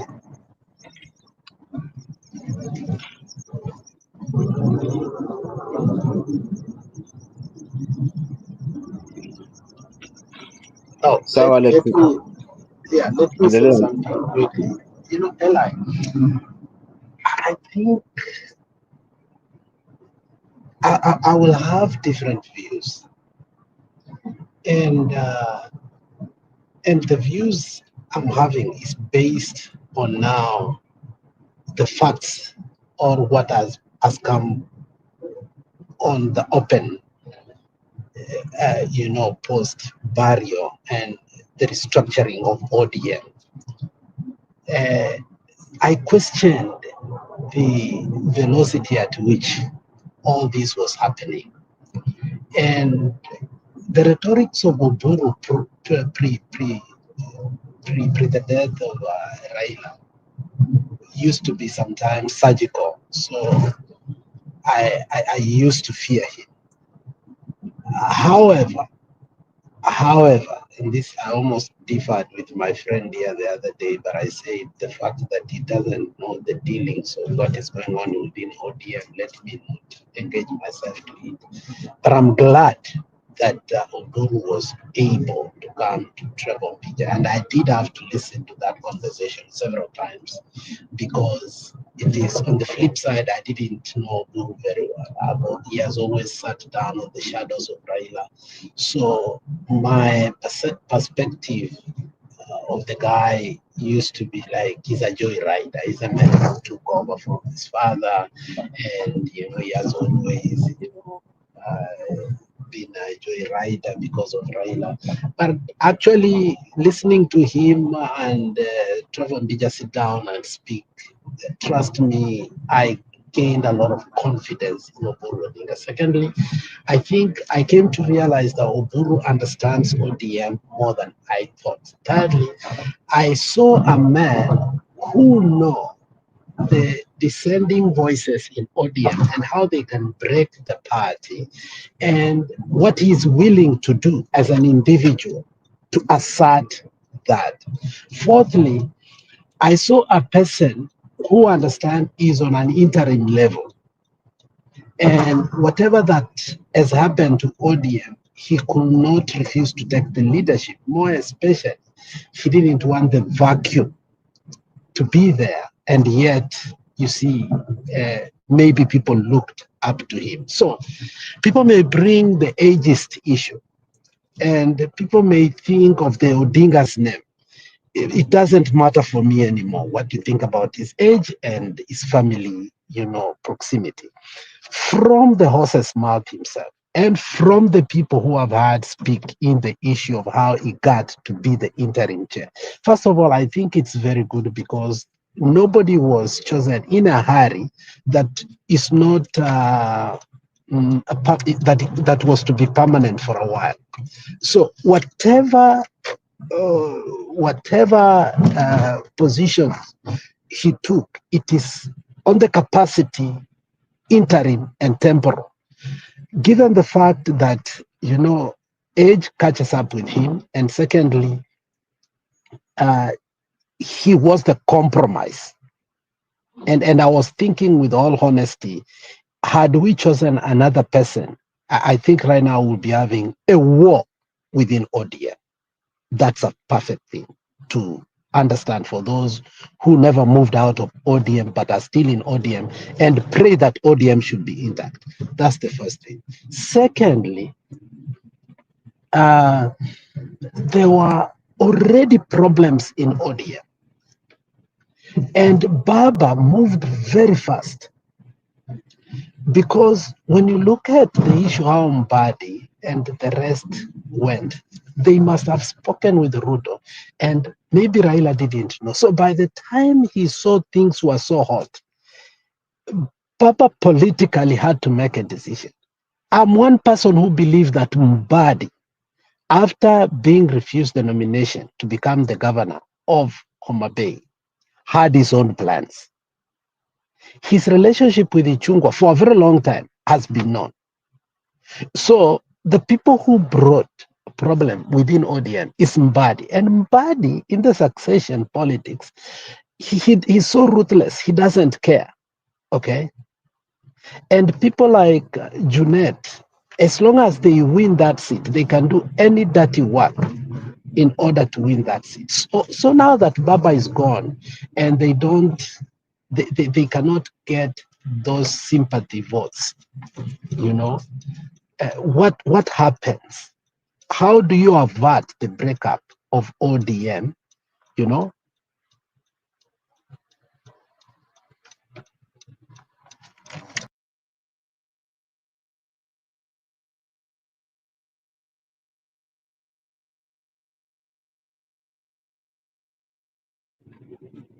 Sorry. How do you avert the breakup of ODM while trying to restructure it? I want to say this. I don't see how, if Oburu had not become the interim chair, how Sifuna was going to be treated as the Secretary General. I don't know post that, whatever resolution was going to be passed, how Sifuna will have come out with confidence, collective responsibility, though he did not agree to anything, as a Secretary General with collective responsibility, like before he has executed, he was going to do. That's why people do not understand, and people started calling that he's a flip-flopper, ABCD. And on a personal level, he has his own views. But as a Secretary General, before he resigns, he must read what the majority agreed, because that is his job. So I think for me, it's good for Oburu temporarily to take, because it's not permanent. Meanwhile, then let's prepare young people who, to be honest, almost all of them are divided. If you look Babu, is divided. If you look Sifuna, they are divided. If you look Amisi, they are divided.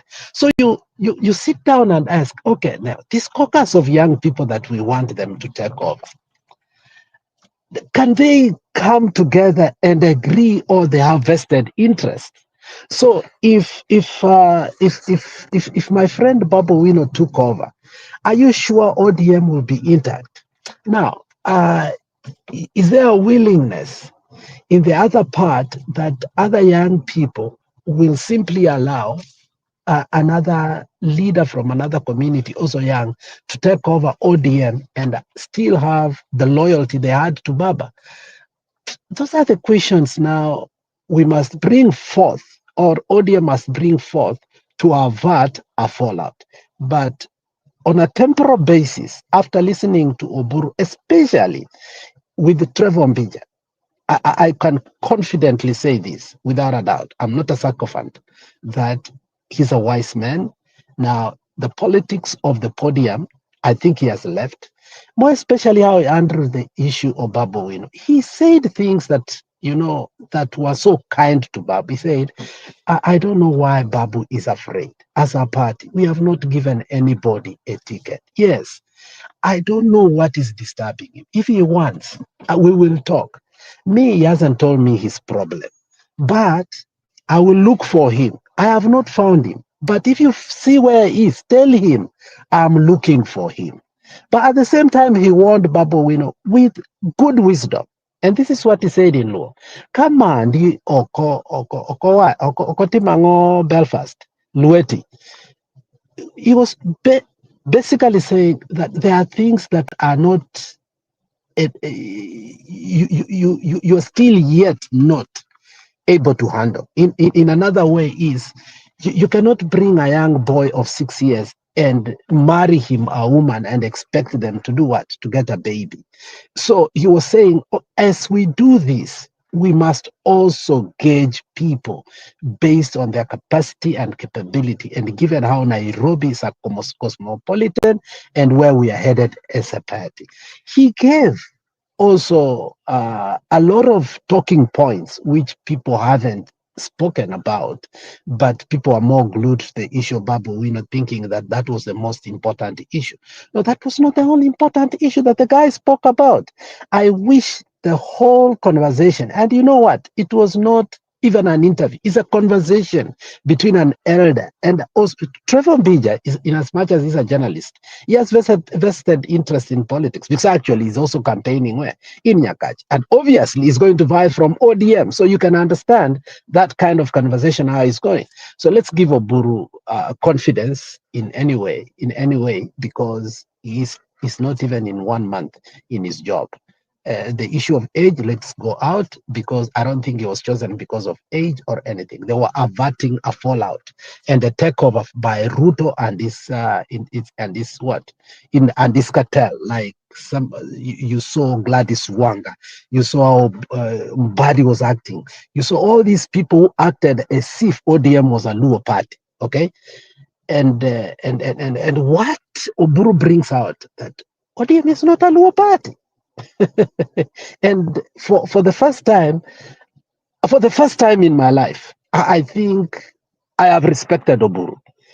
I don't care what somebody says, but I was able to listen to the whole conversation, not once, not second, 3 times, and I think the guy has convictional wisdom that will hold that path if Kasongo is not going to use other people like Mbadi, the people who are in the broad-based government, in the CS, to break ODM with it.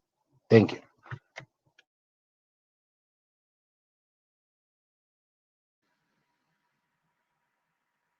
My question to you, Alex, do you think people hold the view that you do? Because unajua, we also have to be. The thing is not you hold your view. You see, the problem is you don't want my view. You think Not other that I people don't should want hold your my view. view. The thing is this: I'm saying a view that now I have based on what I have seen and I have heard. So whether people agree with me or not, that's their problem. But I'm giving somebody a benefit of doubt because I went and listened to him, because I was too judgmental to the guy before. But how many of us also wanted to hear him, but we do not understand the language, the Luo language? Now you've had it. The issue was not the issue was not he. The issue was the person that first invited for an interview. He went to it and is willing to go to many other interviews. I am saying I am lucky to be a beneficiary to have heard what he said. And I have asserted that it should be translated. I already said that. And I said, based on what now I know. So if you don't know, it's okay. By the time you come to know, but now because you do not know, it's okay. But that was a dialect TV station, and it's allowed. Raila, Ruto, Uhuru, they have all had, interviews in their own dialect. So I think we should give the man,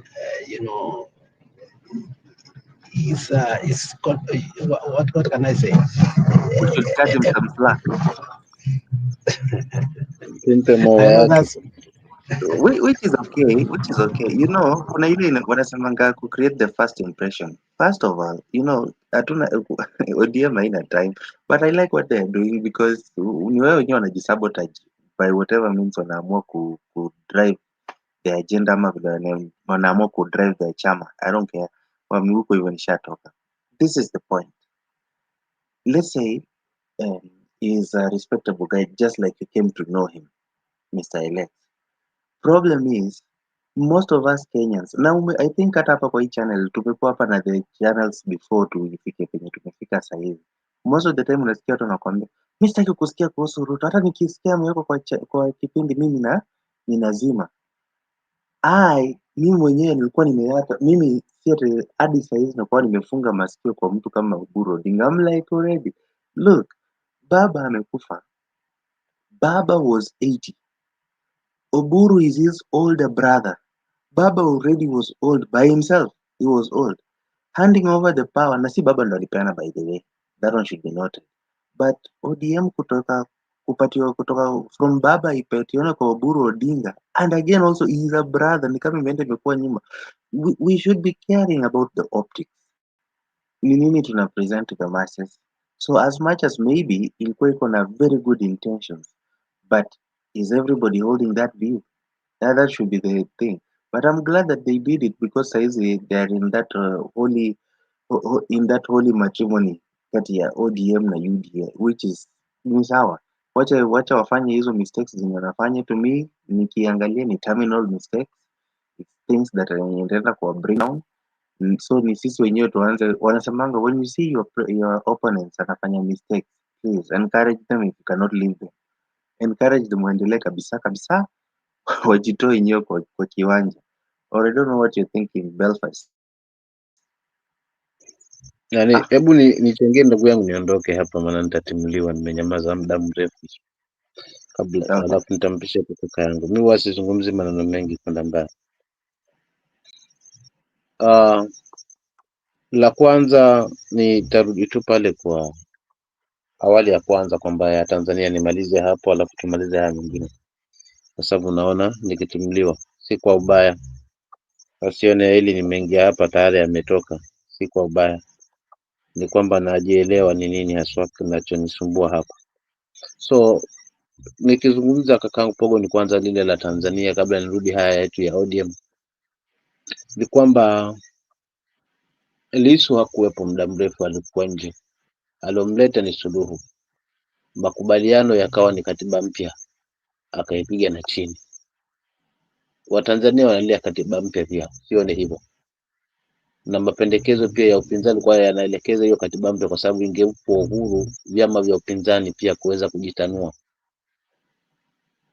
So nadhani wananchi wengi wamebaki hapo, kwa sababu kabla awe haswa rasmi kwa ofisi, wananchi walipendekeza haswa Lissu arudi nyumbani, na ikawa hili jambo halina jinsi ila Suluhu aweze kumrejesha nyumbani Lissu, ili kuwapa matumaini haswa na kufufua pia matumaini ya wengi katika Tanzania, na pia vile vile akaligusia hili jambo la katiba, pia likawapa wengi ari mpya kuweza kuona kwamba mama kweli anapoelekea ndiko.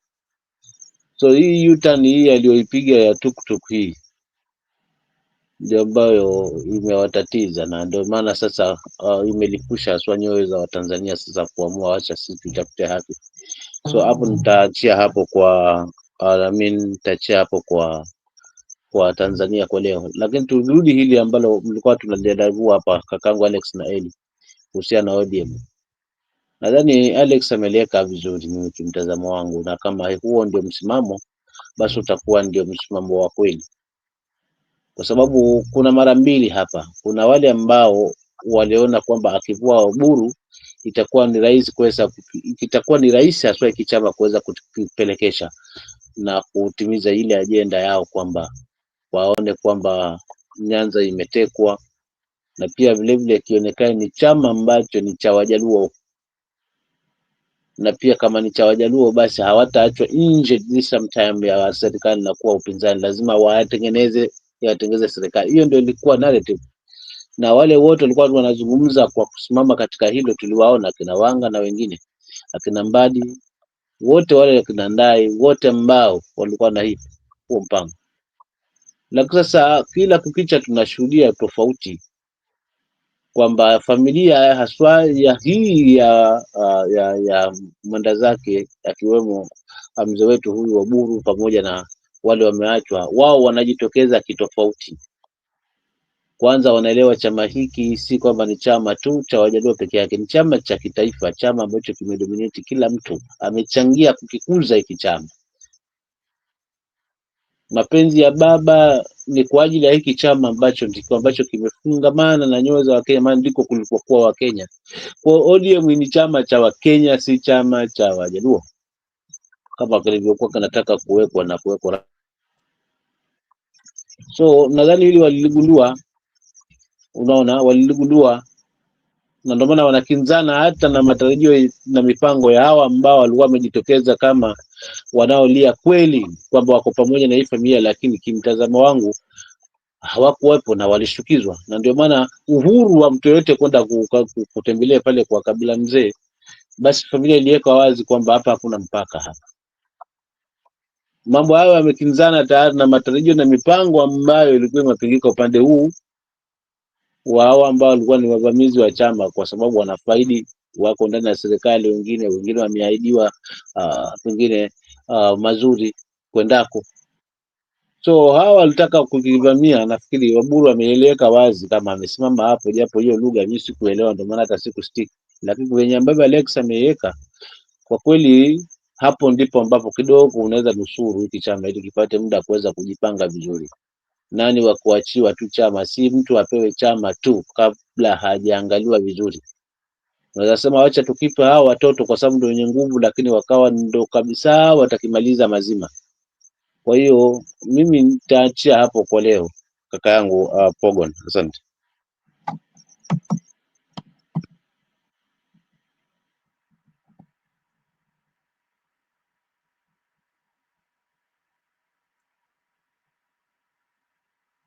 Alex, if you can take over from nani, msimamo kidogo tu. I'm doing something, niko najitayarisha hapa nianze kutoka.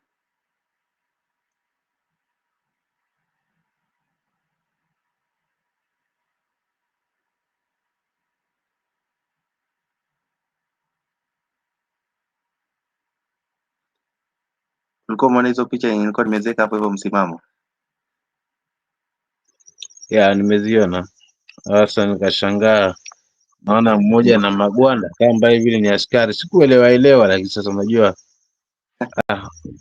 nimepepesa tu jicho, sasa nikakuwa na maswali, labda pengine zina ishara. Nisimwache niziweke tu hapo. Unajua Pogo, ni ukweli wa mambo, kitu ambacho baba aliweza kufaulu nacho ni kuwa na watu. Unaweza kuwa na power, ukawa na pesa, ukawa na jeshi, lakini ukikosa watu, wewe ni mbumbumbu tu. Hebu jamaa tuangalie wale wako upinzani, Lissu yuko jela, mwingine si yuko wapi, mwingine, lakini bado watu wapo. So ina maana uongozi kwa kweli, uongozi thabiti, uongozi kamilifu ni watu. Ukikaa na watu vizuri, ukiwafanyia yanayofaa, kwa kweli hawana shida hata ukiwatawala kwa miaka 100, lakini mradi wanayaona mambo ambayo ushaona. Haya yote ya vyama mimi naweza nikasema ni kukosa tu mali, lakini mtu kama tastik na yafanye yatija, kwa kweli kuchuja kwa moyo, kuchuja moyoni mwa watu inakuwa ngumu mno, kuchuja kirahisi tu, unaona. So hiyo tu ndio hali ambayo tunafaa tujifundishe. Hii masuala ya kubambanya umati, yani kwa media uonekana au umezungumza mbele ya umati, ndio maana mwisho wa siku unakosa hata maneno ya kuzungumza hapo. Unazungumza yale ambayo umeyazoea tangia awali, unaona, kisha mwisho wa siku itafika tu wananchi wataamua. Na hii kitu hii Kenya imelipusha hii mimi hata tu niachie pale, kwa sababu sina mambo mengi ya leo. Mimi sasa nikajipumzisha, lakini pesa zina mwisho, power ina mwisho. Usipotenda la kufaa na mwananchi alipuke, basi moto wake ni mkali huu, ama huu mlipuko wake ni mkali huu. Sawa sawa na volkani, lazima utaenda mbali tu, hata kama ni lazima utaenda mbali. Unajua wao hujisahau kuwa sababu yao yote ya kuwa kwa mamlakani, actually mamlaka iko kwa mwananchi, but wao kuwa wajumbe wa wananchi inamaanisha wanatakana kufront matakwa ya mwananchi, si kwenda kupeleka. So unaona Pogo, Ndio unajua nataka utafakari, ujiulize maswali chache mbili ama tatu, kwa sababu maswali yanaweza kusaidia kupata jibu.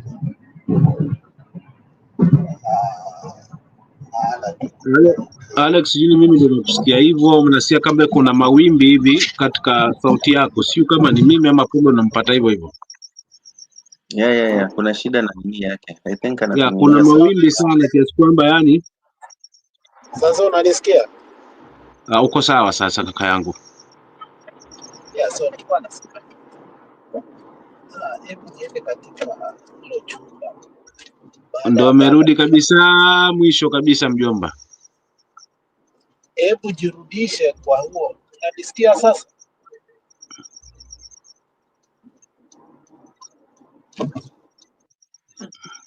uko mbali sana, hebu toa, kama unatumia earphone ama headphone, toa hiyo.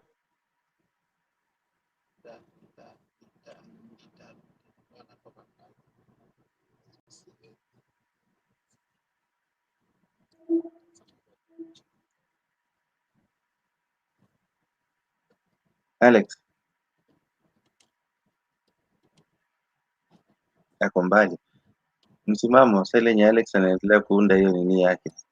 Hizi picha ni za Watanzania wameenda maandamano wakashinda polisi nguvu, polisi wakakimbia wakaacha uniform nyuma, hao nayo wamevaa. Na kuna mahali penye kuna video inaonyesha wengine wameshaingiana na polisi. Sasa hata ndani ya polisi hujui polisi wa ukweli ni mgani, polisi waandamanaji ni wagani. Akwambia hawa vijana watafanya perfect zaidi yetu, wamechelewa kama nilivyotangulia kusema, but huenda wakafanya perfect zaidi. Mbona mnasema kuchelewa, lakini unajua nimeshindwa kuelewa hiyo mambo ya kusema kuwa wamechelewa. Hapa mimi ni jirani zangu hapa, kwanza walikuwa wanakashifu yale ambayo yanajiri huku wakati ule maandamano hayajaanza leo. Unajua Kenya imeanza muda mrefu maandamano, right? So wakati ule wakiwa bado wako kwenye usingizi, samahani kwa kutumia hiyo lugha, lakini najaribu tu kuweka katika hoja ya kujaribu kujenga tu hoja yangu. Walikuwa hawajaona kwa nini Wakenya wanaandamana, maana ya maandamano. So ikaa huku ukipita bwana, nyie ni watu wa maandamano, muende mkajifie huko, unaona, baada ya kwamba mtulie. Angalieni Tanzania hii kwamba imetulia, lakini kwa hawajajua kwa nini. Nao wameenda Gen Z hawa wamefikia mahali sasa wana kile common, wanasoma masomo ya maana, wazazi wao wanaharamika, lakini wakirudi katika taifa bado viongozi ambao wanatawala kwenye nyadhifa ni wale wale, hawapewi nafasi kujiendeleza zaidi. So unakuwa usomi wao hauna tija, unaona. So wamejipata katika hiyo hali kwamba wana mengi ambayo wanaweza yafanyia taifa lao likasonga mbele, kwa sababu wanajua mapato ya nchi yanapatikana vipi, matumizi ya nchi yanapatikana vipi. Hakuna kitu ambacho hawa vijana unaweza waficha. Unajua hiyo ndio kitu nashangaa, hawa viongozi ambao bado wana mfumo wa zamani, nashangaa na hapo. Mnawafundisha wenyewe wa vijana, haswa shule za maana, wengine wanasomea nje, lakini kutengeneza nafasi ili waje wakiendeleze na kuweza kuwa mentor ili muache aswa mataifa ambayo atakuwa na tija, hawapewi mbavu. So ikifikia mahali nyoyo zinagongana, wanaona hivi kumbe Wakenya wenzetu wakifanya hivi faida ni hii, kumbe Liberia ikiwa hivi ni hivi, kumbe Nepal wangefikia, sababu ni hii. They are doing, wanafanya bila kutazama huku na kule. So hili ni fundisho tu, viongozi wetu haswa wajifundisha haswa kwa hili, wasichukulie tu kwamba labda mtazibaziba tu, mtachukua watu fulani wao watazima hapa, mtachukua watu fulani wao watazima hapa, mambo atakwenda sawa, tutapanga hapa tutapanga pale. Huo wakati wa kupanga hapa kupanga pale, uona panga wakati huyo mtu anakuona. Pogo, mimi nitaachia hapo. Naona kakangu Alex anaweza kuwa ndo umerudi, sije nikatema sana chechi nikapa kweli umpatie pia nafasi.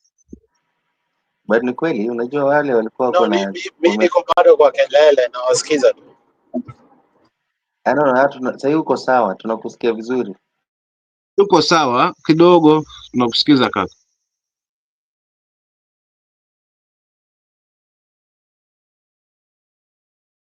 So kama unanisikia, acha niseme hivi, I had a very few submission to make that if you were in that room, Baba has died right away, and people are panicking, more especially those who are CS. There are those who are being in leadership just because, their proximity to Baba. And people are seated down now, they are picking up a leader. And they decide to pick a leader before Baba is buried. That is not a compromise. What will have happened? I guess we are too consumerate to judge the peak without seeing the actual and the gravity of the situation in that room. Now, let me introduce to you one of the person that was supposed to be, in terms of merit, that should take over. And that is James Agri Orengo. How many people in the leadership know very well that the moment he takes over, they must be shipped out because of their psychophancy and restructuring, and how will that have affected the funeral of Baba? So in the end, I think the temporary solution and the interim solution still remains to be the best. What now needs to be asked is, this young person in merits and the person who has earned it, and it should not be the way we have viewed it before, that is should come from Luo Nyanza. Can we start that conversation? Caleb Amisi started that conversation, but I think he also went on attack mode. He should not have gone to the issue of the development of Babu Wino in Embakasi and launching. He should have stuck to the topic of the succession and how ODM should be structured. But you've seen people like Atandi stand in the podium and say that wacha aende, Baba left us here, ABCD. I think if we gave a young person right away, it was easier for Ruto to buy everybody he wants and just make ODM again a party of the past. A lot of rhetorics that had been made from Wanga to Mbadi to ABCD are now toned down because it looks like there's a structure now, and they cannot speak. And I'm glad Edwin Sifuna is a little bit patient, and he wants to see where Oburu is taking them. So they said that our working relationship with Kenya Kwanza remains on the 10-point agenda, which sometimes is so confusing for me. I don't know what the 10-point agenda is. I don't know the experts. It confuses me a lot. But that's the situation they have been left in, okay? They have to deal with it. What I'm saying, and what obviously I didn't see, is the benefit of doubt that Oburu should be given, because he takes over from a staggering figure. Secondly, he comes in as an interim person to structure. Thirdly, he comes also with the complication and the complex situation that ODM is in, that it's working with the government, but it say it's not in the government, which doesn't make sense to me in terms of definition and description, because some ODM members have been given and assigned the role of Kenya Kwanza, more especially in terms of the committees in parliament, okay, to do the role of the government, like Atandi is the budget, so on and so forth. So to just say we are working with the government, but we are not in the government, makes the job of Oburu very, very difficult. So it is a high time now, Oburu, under his leadership, to understand the legacy of Baba is gone. Now, if he wants to show us that ODM is a national party, he must have his own originality of thought without dwelling on the issues of Baba. And we see under him, in a temporal way, is ODM a national party. He has started from somewhere. Obviously, I know the pain of him having a conversation, okay, in a Luo language, and other people do not understand. But I think there was more. I think the Luo nation is boiling more than the rest of the country. I think he's averting what also looked a little bit delicate for Baba for many years, because there was a way the outside forces used to use the Tomboya issue in order the North Nyanza and South Nyanza not to get together. And Baba understood that complex nature, and he delicately dealt with it by bringing Luo together, because whether they said Luo South and Luo North, whatever they could have said, I think Luos have suffered collectively, okay, because of their agitation for multi-party and change, because of the respect they gave Jaramogi, not only because he was a Luo, because he was a nationalist.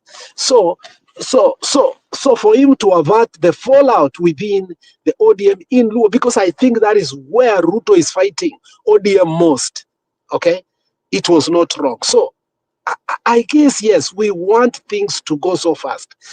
But nevertheless,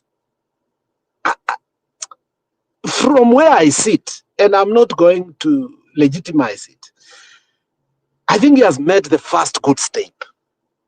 Okay? He has made the first good step. And the first good step is to maintain the structure of ODM as it was, and also to bring confidence to Babu Wino, who was thinking that, ODM has totally gone to who? To Ruto. Secondly, he has made Sifuna also to do his job, and therefore, at least in continuity, okay, to see if there will be changes. And that is critical for me, because my fears have been dealt with now. Now, the next step is what we should ask now that you've done what is necessary. Priorities, first things first. What is the national priority as a national party? They've said they are going to their 20th anniversary, and they have announced, okay, the places they are going to go. Obviously, I was surprised, but again, later on when I sat down, I said, you know what? I think these are the areas still that they need to go to, because in the coastal region, where we have questioned several times that there is a vacuum, is it important for them to go there? Obviously, it is important, because not even Kalonzo, not even DCP, not even Ruto himself has completely taken over from the coastal region. And this is something Msimamo knows better than us. So for them to come there to celebrate the 20th anniversary, I don't think so far it's a wrong thing. Let's see how it will go on. However, the Central Command of ODM, let it know we are watching carefully, because the rhetorics from some of the people who needs to be disciplined, more especially somebody like Gladys Wanga, because she went berserk, okay? I don't think she represented the people of Homa Bay the same way Kihiga did not represent the people of Nyeri, okay? So I think what used to happen in ODM, and I think Oburu is also a culprit, whereby anybody could come and speak for the party, needs to stop. Now, Oburu is facing the same thing that he used to do. Now, will he bring discipline to ODM? Because before, when Sifuna says something, he will come out and say, who is Sifuna to speak? Now, we want to see, okay, when they sit down collectively and decide, is he going to undermine Sifuna's authority? Because he did it before. So he is facing the wrath of what he used to do.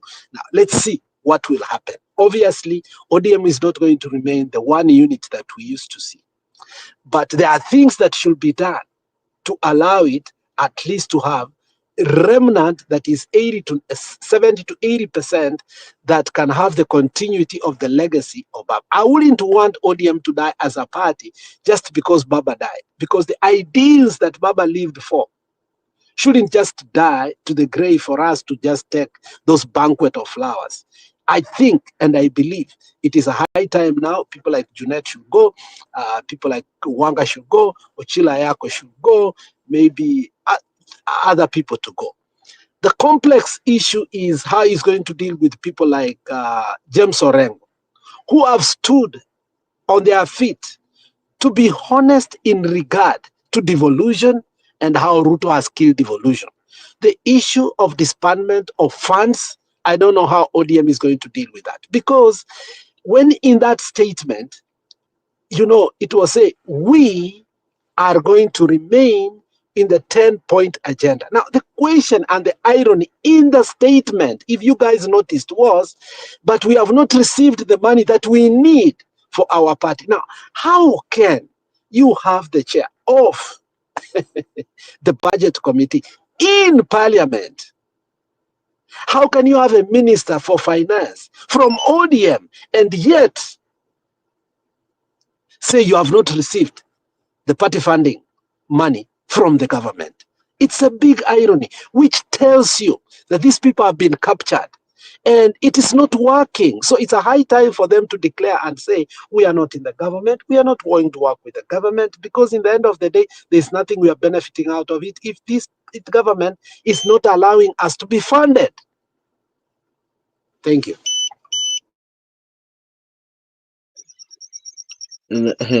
Na hapo, kwa hiyo tena agenda, mimi pananipa maswali kama wewe kaka yangu wale, lakini mimi kila ilivyo naona ndiyo sababu hiyo itakawacha ODM ijitoe hapo, kwa wale ambao wajitoe hapo, haswa hususu hawa ambao wana amini legacy ya mzee kwenda Sifuna. Hapa ndio kikwazo, kwa sababu kama ni tena agenda zenye ambazo nasema ni sababu zinatokana na kule upande wa Nadiko, but mpaka sasa hivi hakuna moja ambayo imeweza kutimilizwa. Alafu ukiangalia upande wa pili, hawa ambao walikuwa wanapiga ukelele mwingi, kwanza wote wamemaka roho mkononi, kwa sababu mtu pekee alikuwa anawatetea ni baba na ameenda. Lakini kama ingekuwa ni wananchi wangekuwa shatimliwa kitambo. So wamebaki wakiwa mayatima, yani wameachwa mayatima ya kisiasa, maana hakuna mahali tena kwa kuweza kuganda, kuweza kuwa na kivuli cha kutulia. Mmebaki wewe na wananchi, na pengine una mashaka nao kwa sababu hujawatendea nao yanayofaa. Hao wote wanapiga kelele hawa. Hebu turudi kwa swama kwao, wanaopokelewaje aswa na wananchi wao, then tutapata picha kamili kwamba hawa sasa watabidi watumie hii kelele, sisi tuko hapa, sisi tuko pale, sisi tumefanywa hivi, lakini yote wanajua ni nini haswa kiko kwa wananchi na ni nini haswa kunakoelekea, kwa sababu mimi naona kimtazamo wangu, naona wengi hapa watatimuliwa haswa ifikapo 2027. So kwa hali hii sasa hawajui wataanzia wapi. Sasa ni bora wakiganda huko at least, kwa sababu kuna mshiko na pia kuna lugha ambayo inaweza tumika at least kuweza kuwaponya hivyo, lakini hawa watabaki kikamilifu katika ODM kwa kuweza kuhakikisha kwamba basi watabaki katika misingi ambayo Sifuna ameweza kuizungumza, na mwisho wa siku hii inasema 10 agenda hii itafikia wakati, kwa sababu tulikotoka ni mbali, tuendako karibu, muda nao ni kidogo. Sidhani kama hizo 10 agenda zitaweza kutumilika kwa wakati huo, kama zimeshinda kutoka tangia mwanzo waanze kuform hiyo broad based government.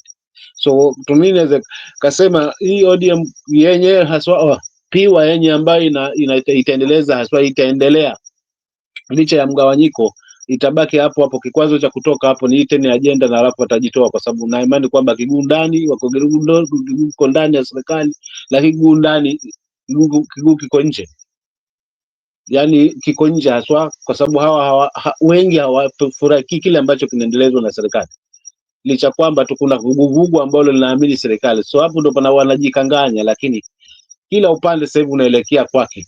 Wale ambao wanaamini huku wanaelekea kwao, sauti zinazidi kuzimwa, na hawa ambao wanaelekea, ambao baba alikuwa anamaanisha, naona pia wanapata ambavyo ya kuweza kuzungumza. Kwa hiyo warudi tu drawing board, watulie, kisha mwisho wa siku ODM hata kama haitakuwa na mashiko kama awali, lakini imani yangu isife haswa, kwa sababu tuendeleze lile ambalo mzee ameweza kuliacha. Nitaachia hapo ndugu zangu.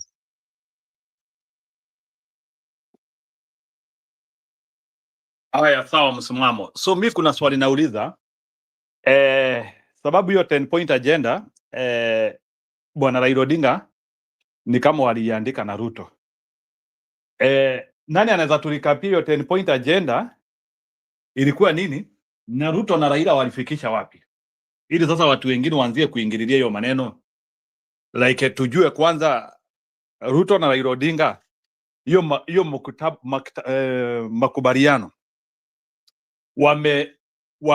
wame achieve nini so far, kabla ya Raila Odinga aage.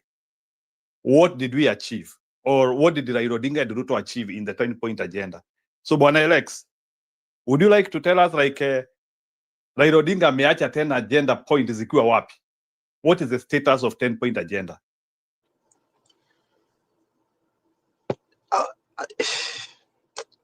You know,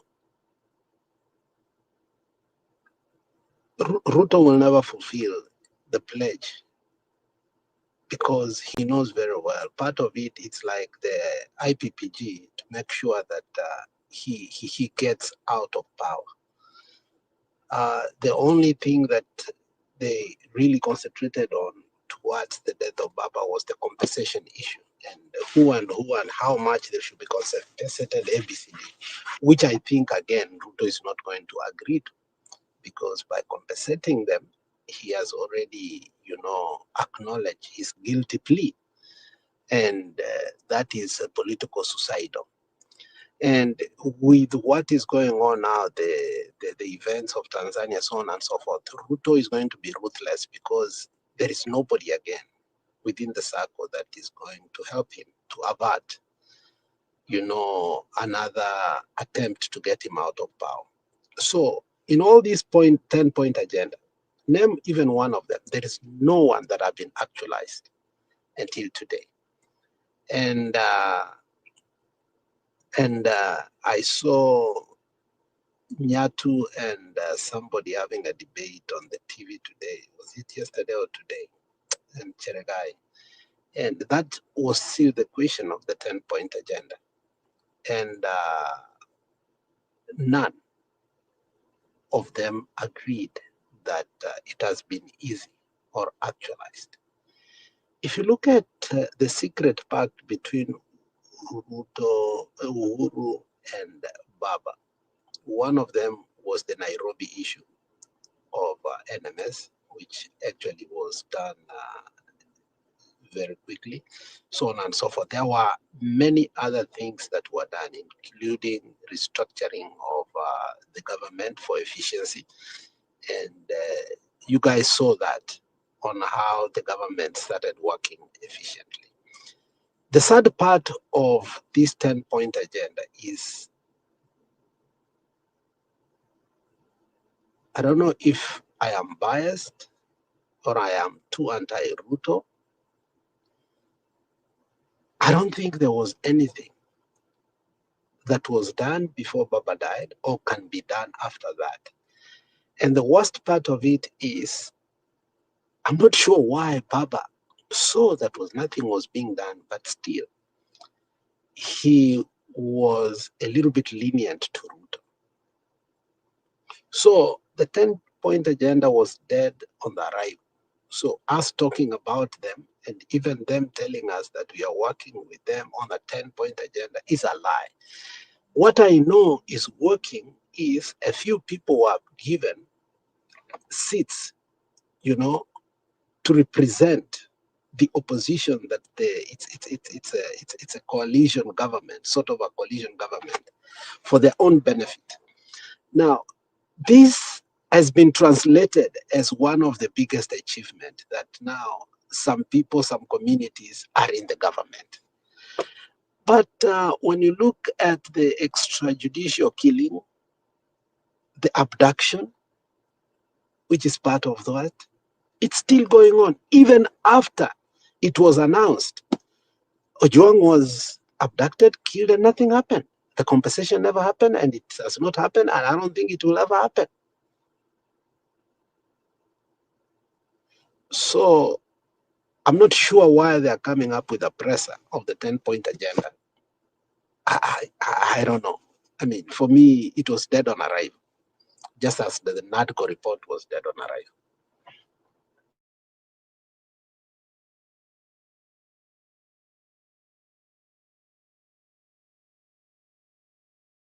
Okay, sawa bwana Budi.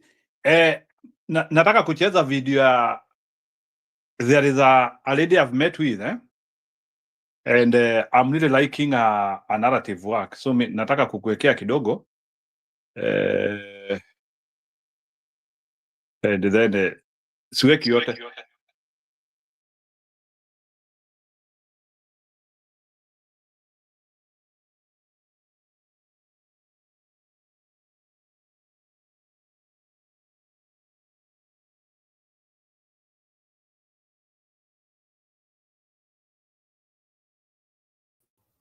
Anaitwa Elizabeth Oma. 2 videos from her, alafu we analyze. Ni ya Tanzania. October 16, 2025, Kasarani Stadium, Nairobi. Thousands of people showed up at the massive stadium to pay their respects to a man who'd just died. The public viewing had been moved here from Parliament after overwhelming crowds. It was supposed to be peaceful. Instead, things went completely sideways.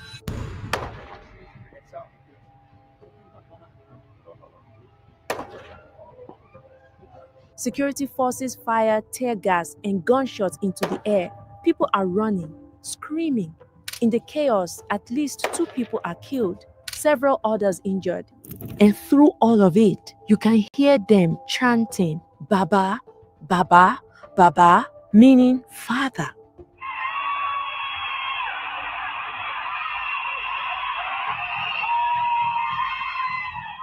The whole Kenya just stopped. Businesses closed, streets packed with mourners. Some were crying, some were angry. And if you're watching this from outside Kenya, like me, you're probably confused.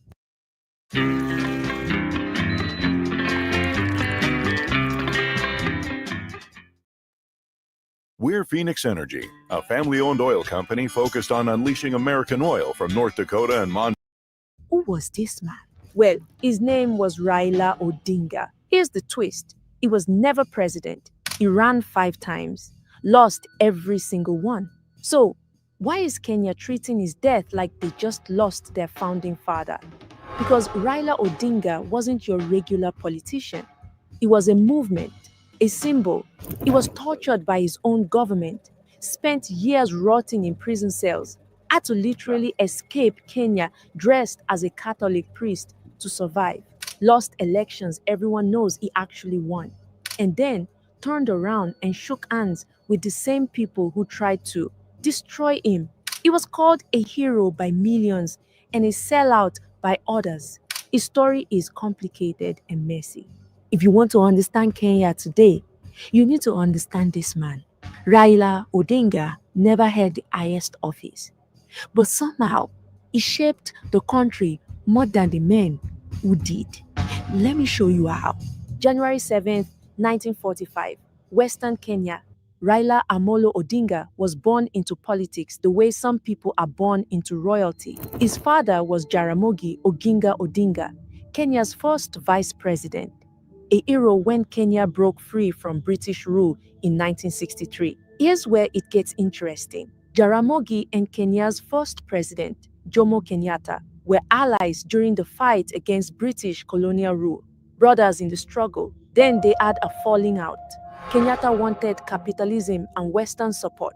Jaramogi wanted socialism, share the wealth. And there was something else. In Kenyan politics, tribe matters. Kenyatta was Kikuyu, Kenya's biggest ethnic group. Jaramogi was Luo, much smaller. What started as an ideological split became an ethnic rivalry that would define Kenyan politics for decades, a rivalry that would continue into the next generation between their sons. In 1966, Kenyatta kicked Jaramogi out of government. The Odingas became enemies overnight. Young Raila watched his father, the vice president, become the enemy. That changes you. His mother, Mary Juma, was a devout Anglican teacher who tried to balance the chaos with faith and stability. In 1962, at 17, he got a scholarship to Communist East Germany. Spent 8 years there studying mechanical engineering at the Technical University of Magdeburg. In 1970, Raila came back to Kenya, taught at the University of Nairobi, worked at the Kenya Bureau of Standards, rose to deputy director, could have stayed quiet, built a safe life. But by 1982, Daniel Arap Moi had been president for 4 years, and Moi amended the constitution, Section 2A. He made Kenya a one-party state, no opposition allowed. Speak against the government, you disappear.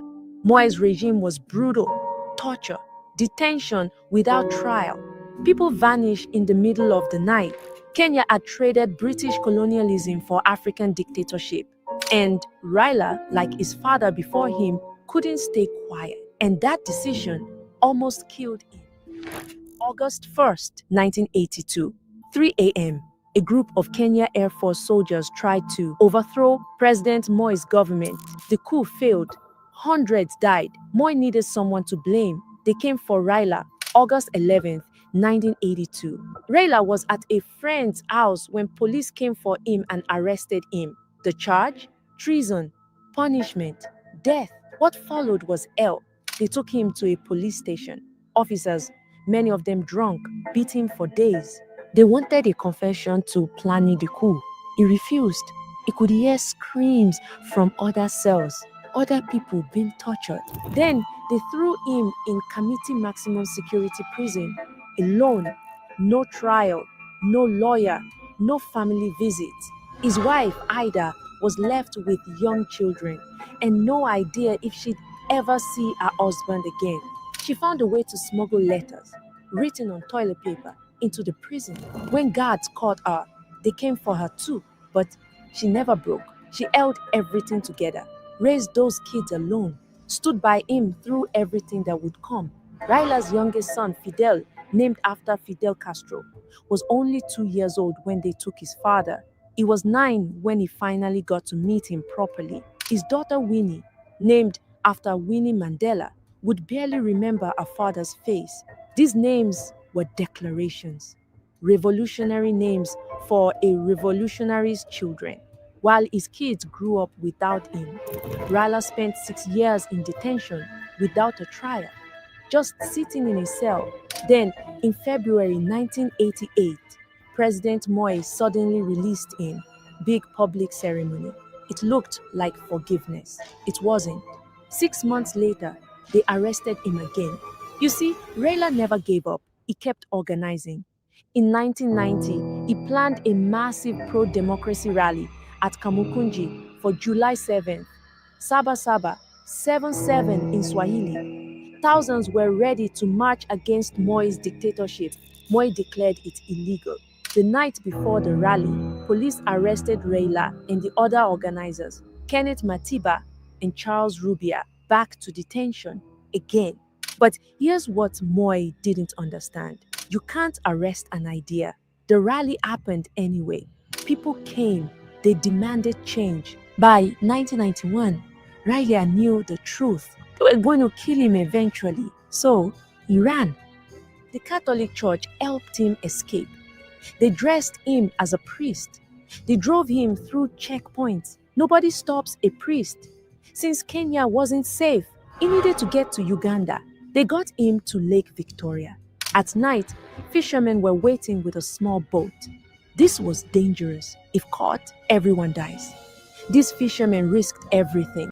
They paddled for hours in the dark with heavy rain, using only the moon and stars to navigate. Eventually, they crossed into Ugandan waters, landed around 3 a.m., got fake papers with a new name, Joseph. They set off again by boat. Eventually made it to Kampala, Uganda. From there, Raila had to disappear again. The Kenyan government was now looking for him in Uganda too. So they changed his identity again. This time, he became a Ugandan Muslim named Allah, heading to Mecca on pilgrimage. Put him on a plane to Norway. This was a James Bond level escape.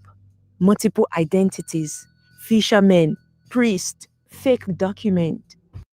Are you worried that using your home address for business puts your privacy at risk? At iPostal One, we can help. One mistake, and he's dead. From Norway, 4,000 miles away, Raila kept fighting. He was registered with the UN as a refugee. He opened a forum for the Restoration of Democracy office in Oslo when Kenyan opposition leaders couldn't speak internationally. Raila did it for them. BBC, Voice of America. He became the voice of Kenya's democracy movement. And back in Kenya, the pressure kept building. Pro-democracy rallies kept happening. People wouldn't stop demanding change. And the international attention Raila helped create, it worked. In 1991, President Moi gave in. Kenya could have opposition parties again. Democracy was back. Raila came home a hero. 9 years of his life, torture, exile, separation from his family, but he won. In 1992, Raila won a seat in parliament, but he wanted more. He wanted to be president. 1997, Raila ran for president the very first time on the National Development Party ticket. His main opponent, Daniel Arap Moi, the same man who'd tortured him, the same man he'd had to escape from dressed as a priest. February 28, 2008, Kibaki and Raila signed a power-sharing agreement. Kenya would have 2 centers of power. Kibaki stayed president. The party joined Ruto's government. His people got cabinet positions. In return, Ruto supported Raila for African Union chairman. This was supposed to be Raila's golden parachute, a dignified exit from Kenyan politics. February 2025, Raila lost the AU bid. Defeated by Mahmoud Ali Yusuf, he had nothing left. By now, even his loyal supporters were done. The fighter had become the fixer. The revolutionary leader had become the deal maker. Gen Z felt betrayed. The man who fought dictators was now making deal with the people shooting protesters. Was he selling out? Or was he the only thing holding Kenya together? Well, depends on who you ask. Early October 2025, Raila suffered a minor stroke. He'd been dealing with health issues for years. In 2010, he had surgery to relieve pressure on his brain. He decided to go to India. He'd been going there for over a decade. October 15th, 2025, early morning in Kochi, India at around 6:45 a.m. Raila went for his routine walk at the Sri Ariyam Ayurvedic Hospital grounds. His daughter Winnie was with him, his sister, a personal doctor. At 7:15 a.m., he clutched his chest and collapsed. They rushed him to Devamata Hospital. CPR, everything they could do. Nothing worked. Around 7:30 a.m. East African time, Raila Amolo Odinga was pronounced dead.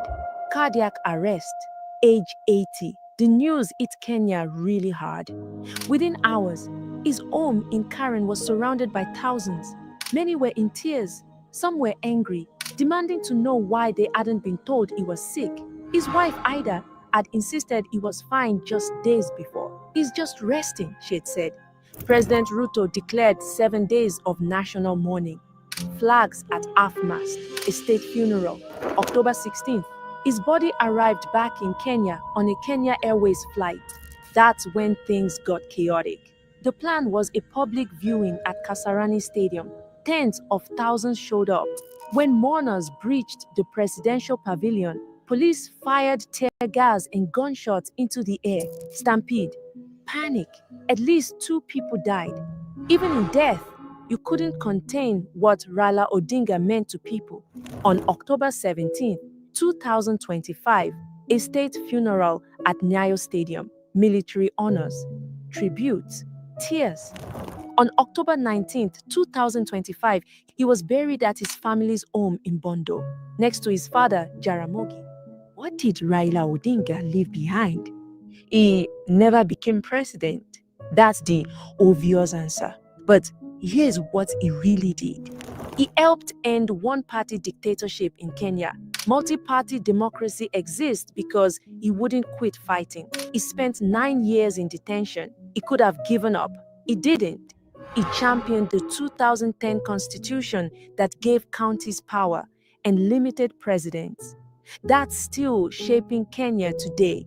In 2017, he got a presidential election cancelled. First time in African history. Proves court could stand up to presidents, but his legacy is complicated. The handshakes with Uhuru and Ruto. Half the country thinks he saved Kenya from chaos. The other half thinks he sold out. 5 presidential losses, but each loss pushed Kenya forward. 2007's violence led to the 2010 constitution. He lost every battle but won the war for Kenya's democracy. He crossed tribal lines his whole career, worked with everyone. His father defended Kenyatta even though Kenyatta was from a different tribe. Raila backed Kibaki in 2002, Uhuru in 2018. His message was always, think Kenya first.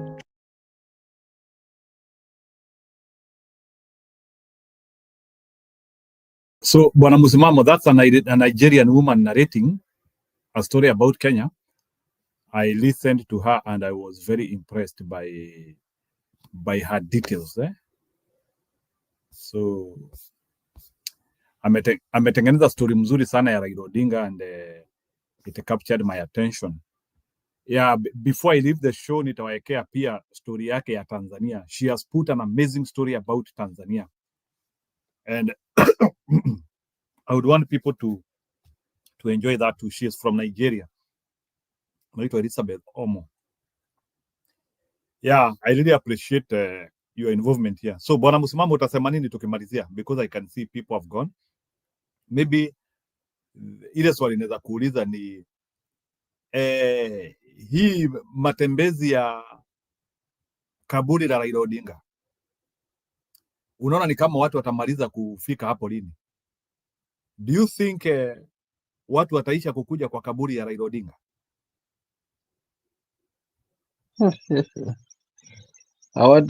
Hawataisha leo, kwa sababu kuna wale wanakuja kwa malengo mazuri na kuna wale wanakuja kutafuta kiki pia. Lakini kama ni kuisha, kaka yangu, hayataisha leo. Maana kuna wale wanakuja angalau uonekane kwamba wao pia wameweza kuonesha kwamba wana mapenzi ya dhati na familia, wanakujali, ili kuteka akili za Waluo. Lakini kuna wale ambao kwa kweli hii kitu inawauma na wanauona umuhimu wa mzee wanayaona haya mambo ambayo ameweza kuwapigania, wanajutia kwa nini hakupewa nafasi ya kuongoza hili taifa. Unajua umuhimu wa mtu kama vile tulivyozungumza jana hapa kwamba unaonekana pale pindi umeondoka katika ulimwengu. So kuna watu ambao wanaenda pale haswa, yani pia wao wakilia, wakijua kwamba hakika hawajui watafanya nini, kwa sababu baba ndio alikuwa tegemezi yao. Yeye alikuwa akisema akikushika mkono unasimama, unasimama. Leo hayupo huyo, so watu hawataacha kwenda pale kulia. Lakini yote nini? Yote ni ile kazi ambayo wameweza kuifanya katika ulimwengu huu, kuweza kupitia magumu, kupitia machungu, kupitia yote, kwa ajili si kwa tumbo lako, lakini kwa ajili ya taifa na kwa ajili ya wananchi. Hii ndio matunda yake, hii ndio ishara yake. Maana kila jambo hupangwa na kila jambo huonekana haswa mapema. Unaona eh? Hii ndio raha ya kuweza kuwa kiongozi ambaye ulikuwa na watu, lakini hatutashuhudia kwa wengine. Kwa hivyo, kwa swali lako kaka yangu, haya mambo hayataisha leo wala kesho. Watu watazidi kwenda kule kuomboleza haswa na kukumbuka haswa huyu mzee, lakini kuna wale pia nao ni kama ninavyozungumza kila siku hapa, safari ya mamba kenge wapo kuna wale nao watakwenda at least kujaribu kuonekana nao kwa media kwamba nao eh, ni wenye thamani ya kweli, wakati wao ndio walikuwa wakimponda. Wao ndio ambao wakishatoka huko kwenda kumtazama, wakifika juu ya magari wanasema jamani, kikwazo kilikuwa fulani na kimeshaenda. Labda nikijibu kwa hali kama hiyo, kaka yangu Njiru. Haya ni kweli. Unajua hata nilitoa ucheshi kidogo kwa Facebook yangu, nikauliza Wakenya, jameni, kuna makaburi zingine ziko, lakini msizipotee sana. Kuna kaburi ya Kenyatta, kuna kaburi ya Moi, kuna kaburi ya Kibaki. Mbora ampeleke maua huko, mnapeleka tu maua tu pande moja, bwana msimamo. Mbona mko na ubaguzi hivyo eh? Si ubaguzi, kila mtu anapimwa na matendo yake, na unaambiwa malipo ni hapa hapa duniani, ahera ni mahesabu tu. Kwa hivyo ukiyafanya yenye tija kwenye dunia, basi utayaona, watoa faidi eh? Hii ndio hali ambayo mzee kwa kweli tumekuwa tumemzika toka 1978 na naonanga tu mtiririko wa maua tu ile tu siku moja yake ya makumbusho. Mbona huyu Raila Odinga ni kama mnampendelea sana kwa msimamo? Yeye ana mvuto wa watu mpaka Alex amekuja kwa fujo hapa, nisaidie. Acha Alex atusaidie hapo. No, I'm just trying to say, why is Raila Odinga, who everybody did in his own efforts to make sure that he did not succeed in life, ama ni sababu ni ile tunasemanga kwa in English, cha mwenzako huwezi iba, ama in death you cannot steal? Is that what it means? In death you cannot steal? Ama Raila ashakuwa rais wa wafu? Unajua bwana msimamo, maybe pengine Raila Odinga ndiye rais wa wafu huko hiyo ng'ambo ingine. Yeye aliondoka akiwa ni rais wa watu hapa, people's president. Sasa huko nao pia ameenda na cheo chake kile kile, kwamba bado si rais wa wafu. Kuna wale walomtangulia na wale wanao watamfuata. Lakini bado hata huko kwa kina Kenyatta huko na kina Moi, yeye ni rais huko sasa. Yeye ameingia huko, yeye ndiye rais huko kwa wafu sasa. Inabidi akina Kenyatta, yani mpaka wanamshangilia, wewe bwana umefika huko pia nako bwana. Lakini tumpe Alex hapo, naona amekuja kwa fujo angalau. Haya, sawa Alex, endelea kabla niweke omo. No, mimi kitu naweza sema, unajua I think you're looking at a grave and comparing it with the pre-existing grave. I think this is a shrine. I don't think Kenyans have ever had a true shrine. Okay, there's something indescribable about it, or you cannot explain about it. The outpouring of people. You know, the state may have done what it did to curtail us, but that does not take away the reality of people, from journalists, politicians, to the common mwananchi, to feel the vacuum already. Even in his death, what actually is trending, what the journalists are able to sell, is not the new leadership. It's not what the president has done. It is still who has gone to Raila's home. So we unaiangalia kama kaburi, but it's beyond kaburi anymore. I think what I'm seeing, sorry. Njiro, I sent you a very nice clip. I don't know if you discussed it yesterday, if you guys were here yesterday. How Raila was eulogized in Uganda, and her daughter was there, and the remarks by the opposition party in Uganda, the outpouring of their condolences since they were not allowed to come. You can imagine, in fact, they cried better and in a more decent way than we did. Rosemary was there. I think he was given the award on behalf of his father. I believe there are people who have not come into terms, and I think we are going to, even me, have not come into terms.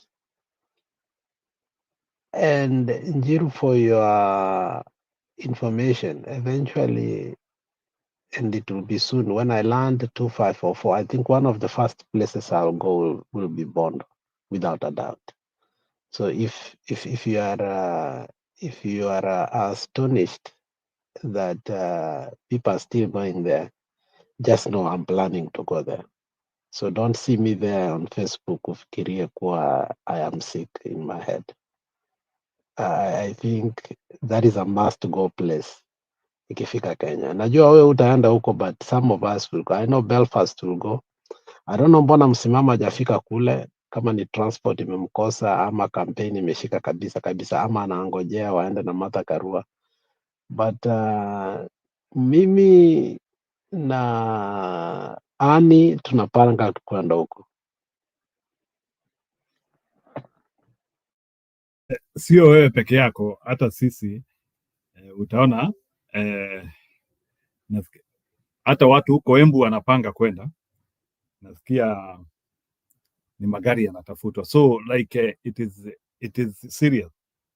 Nimepigiwa hata simu na watu wakiniambia niwachangie fare, najiangalia. So kuna watu wanataka kwenda baidhi kutoka huko pande za Embu, wanataka kwenda hiyo pahali, like there is that necessity. Yani unasikia ni kama kila mtu anasikia anataka kwenda hapo. So like I don't know, like maybe Bwana Budi, I can ask you this. What has made Kenyans identify so highly and give a lot of sympathy with the death of Raila Odinga, and such that he has even like made us feel like we made mistakes not to honor him properly while he was alive? Hata wewe najua, hata wewe ni kama unaona ni kama kuna heshima huko ukuweza kupea huyo mzee. It's like you are feeling like how suddenly ni kama huyu mtu tumekuja kumjua in death. Like do you think Kenyans are regretting? And if Kenyans knew like Raila Odinga would die this way, do you think like it could have come a time whereby they could have fought like hell to make sure that he was in power? Let's say that if people had a way to know the future, can you try to understand if Kenyans were able to know Raila after death, ndiye huyu sasa? Now try now to bring Raila back to 207 with this image you are seeing. Bwana Budi? I don't know the answer to your question, because if I said it, I'll be lying. But I differed with Raila seriously on the NADCO report and post that. I never wanted to listen to some of the things he said about the government. But when it came to things of, ODM in regard without the government, I used to listen to him a lot. More especially, I enjoyed during when they had the Jaramogi Oginga Odinga at Riyadh, when he invited. I watched the care thing, when all the Luos, converged in Siaya when that week, was it a week or 2 weeks, that I did watch him, and it was entertaining because the history, that this guy is an encyclopedia of history. There is a part of this man, whether you like it or not, it is very interesting. A lot of people, more especially from the mountain, started actually loving Raila. And I think even you were astonished. There was a time kulikuwa na matanga nyingi when Derito died, Matiba dies, the musician dies. There were a lot of people who died in the mountain, and there was a lot of agitation between the Kikuyus and Raila as a person that particular time. And Raila could brace and go to those funerals, and anybody who used to invite him. And how Raila was so smart to approach, he was, I wish I could say in the accent, mimi ni mudo what? He will start like that, and he will capture them. Mudhoniwa. Mimi ni Mudhoniwa. Mimi ni Hii ni roho yangu, mudhoniwa. Mudhoniwa. Yeah, and like he will capture even the worst enemy, okay? And he will give a very satisfying speech, and he will tie it, There are funerals he went, and you knew this was so tensious that, to leo ni leo, kama ya nani, General Kanseri, you remember, but he ended up, he was ODM member. He called everybody Wetangula. He made the funeral actually very fun, Funeral ya Lebosa vile alisema alipitia, nyuma panya route. Like, he was able in one way or the other, regardless of the situation at that particular time, kupitia nyuma and come and console, whether that region likes him or not. Remember, the saddest funeral Raila ever went was during the election when he went to Kibor, and it makes me so sad, bro. When they beat his aeroplane, the windshield, and mishale zikarushwa, so on and so forth. And Uhuru was like, you cannot do this. This is very wrong. And Ruto was like, kwani ni baba ya nani? Si kila mtu ako na baba yake. But he still had to go there, even when the security told him, like, but he said, me and Kimbor are personal friends. I wouldn't stop to go ABCD. So there are things that me and I could grasp, okay, and could make us smile even where we didn't even want to smile. And these were public things. And you can imagine the private life that he had with other people, especially the politicians. He gives a story like Leboso in a very good way, that there were astronauts, and the Russians took this, but both of them, they were speaking German, but when they got to the moon, one was speaking Russian, one was speaking English, but they say, here in the moon we can speak what?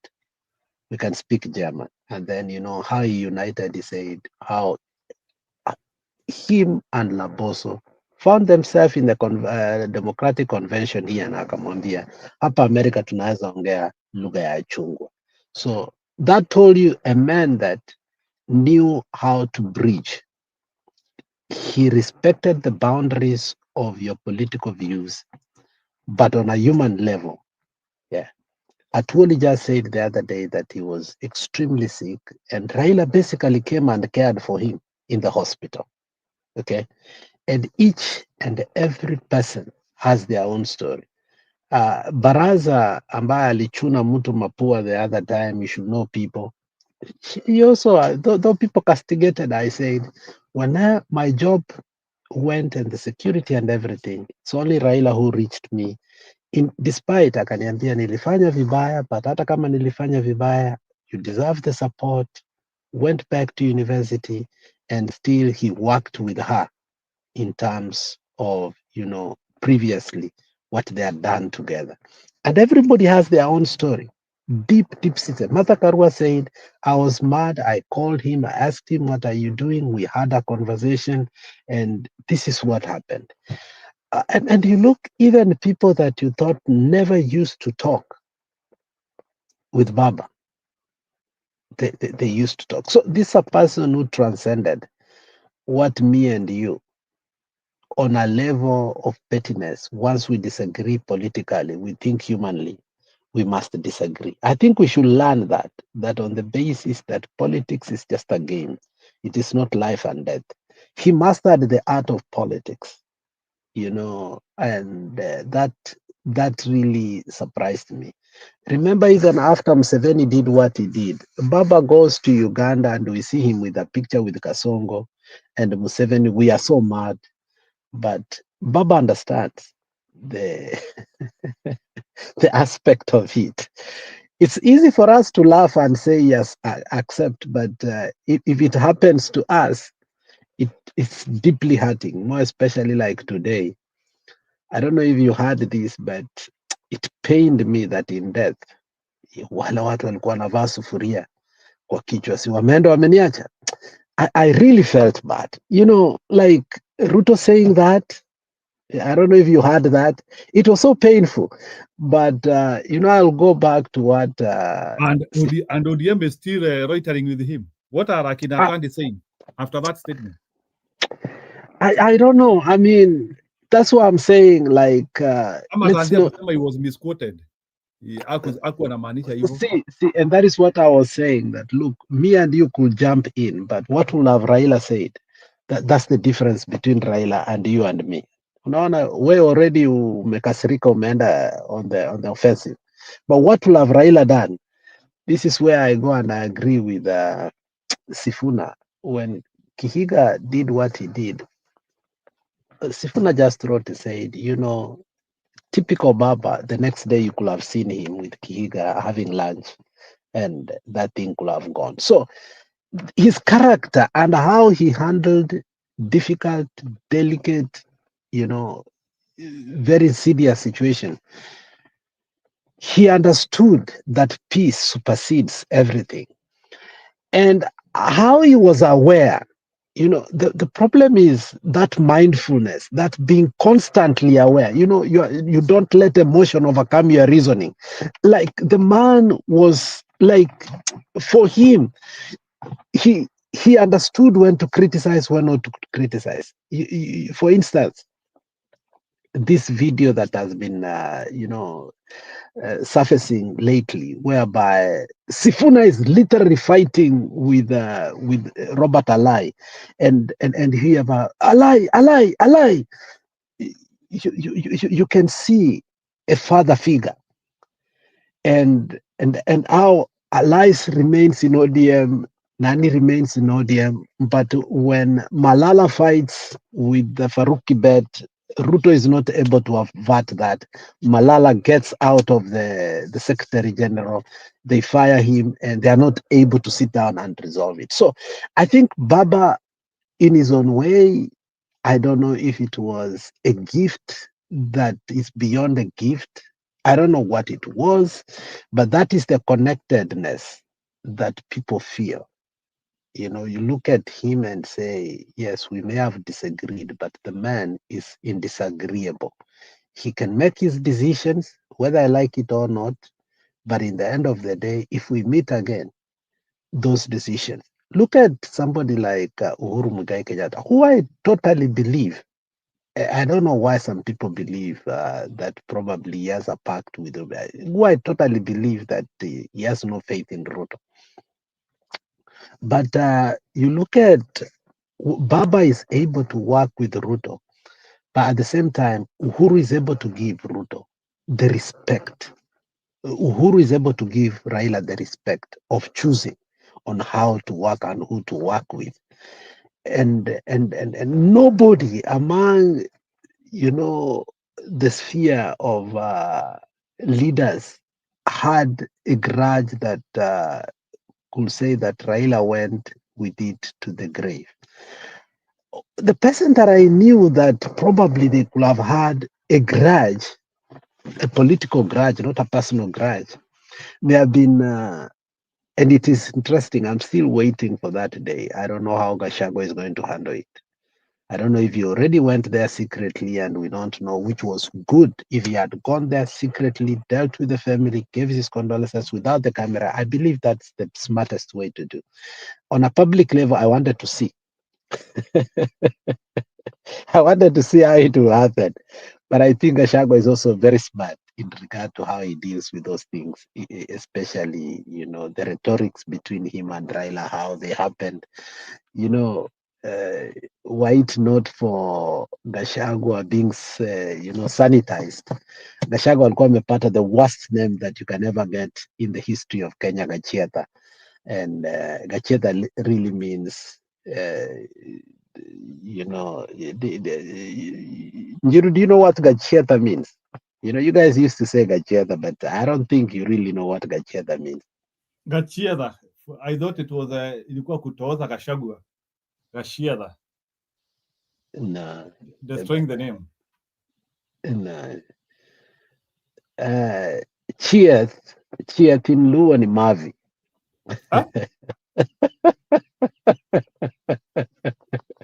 Chieth in Luo ni Mavi. So starting with Ga Shagwa, instead of saying Gashagwa, I used to say Ga Mafi, Gumafi.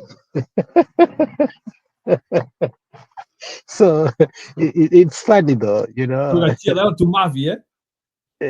Mavi kubwa.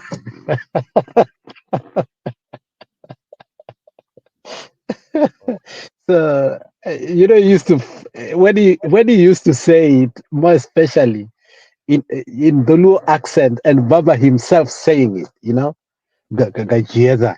I mean, it used to be like the gravity of it, how it comes out.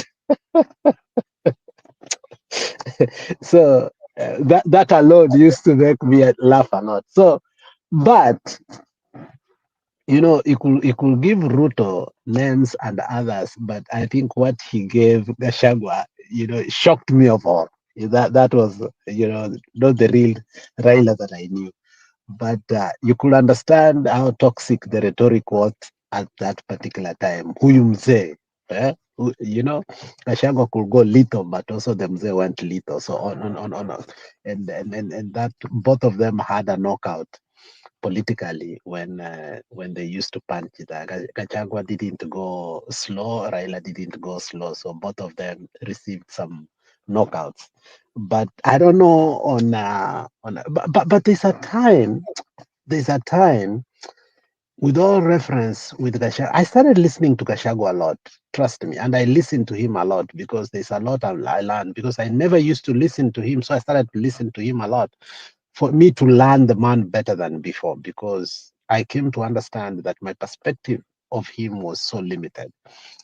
There is how Gachagua said one time in persuasion to Raila Amolo Odinga. He said, the mountain has this. I'll paraphrase, but also in summary.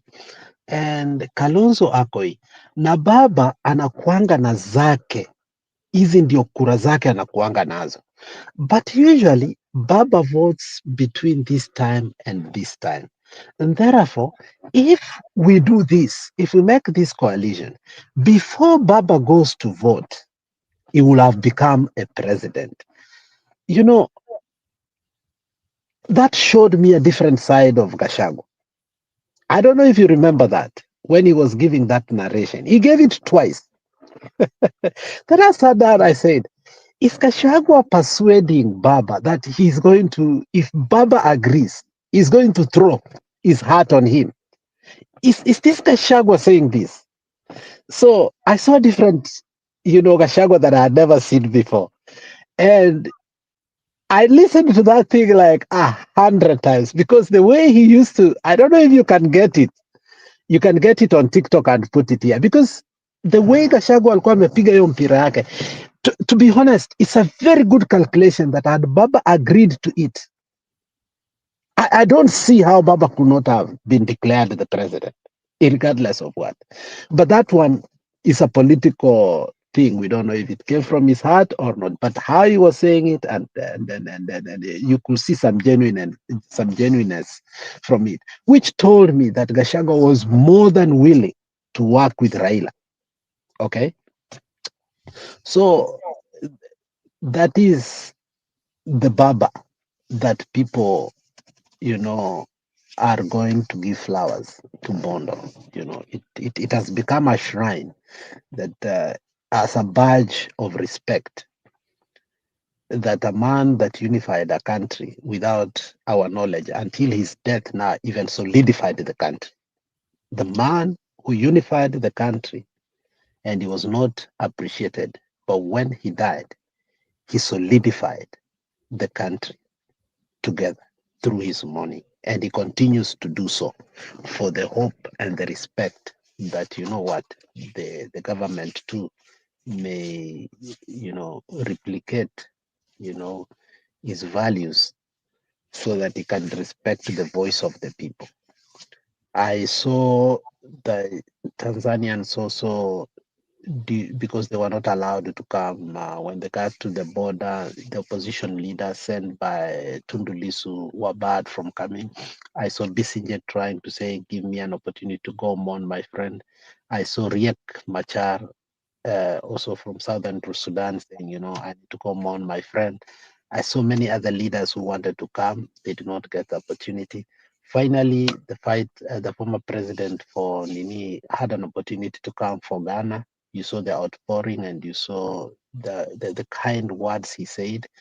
And I think we are going to see more and more people. I saw this guy that housed him in Norway also pouring out his condolences. And I think he said he has to go to Bondo too.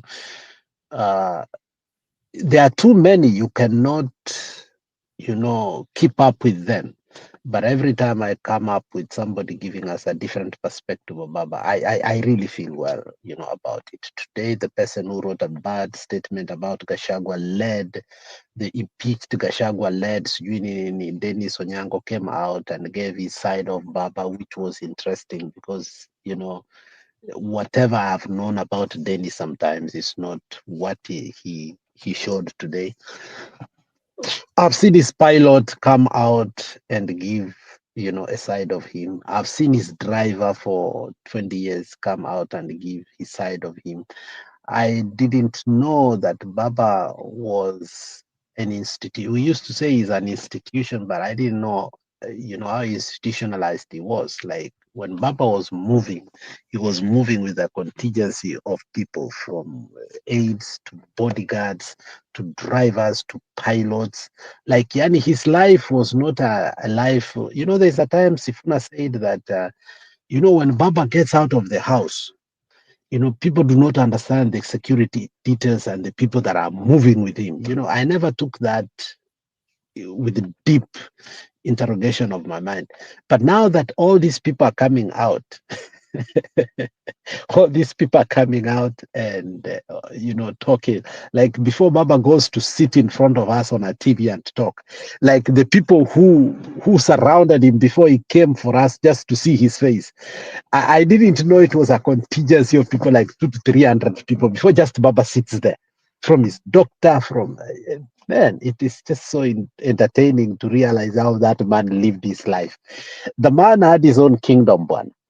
So welcome to the kingdom of Bondo, I think, where the king has died, but the crown still lives on, as our daughter said.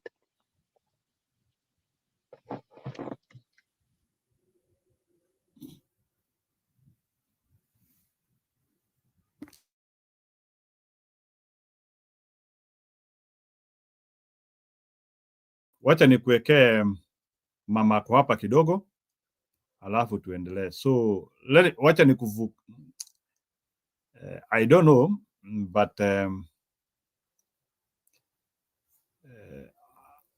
you following what is happening in Tanzania and their week of fighting the revolution? In Twitter, YouTube, but beyond there, I tried today to watch as many as I could to understand. One of the most captivating is when, a large group together in solidarity was walking, and I was mesmerized by it. I was like, wow, this is great. Yeah, let me put for you the analysis of Mama Suluhu. Are you frustrated with safe harbor requirements, overwhelmed by K1 forms, confused about quarterly estimates? If you're 2025, a Saturday afternoon in Tanzania, a military officer goes on camera and tells his country, your government is stealing from you. And if we don't stop them, this nation will collapse. The man in that video is John Charles Tesha, a weapons instructor in the Tanzania Air Force. And he just did something that hasn't happened in Tanzania for 60 years. He's calling for the military to overthrow the government on camera, in uniform, live on social media. Within hours, this video is everywhere. TikTok, Instagram, WhatsApp groups exploding across East Africa. The government tried to delete it, but they were too late.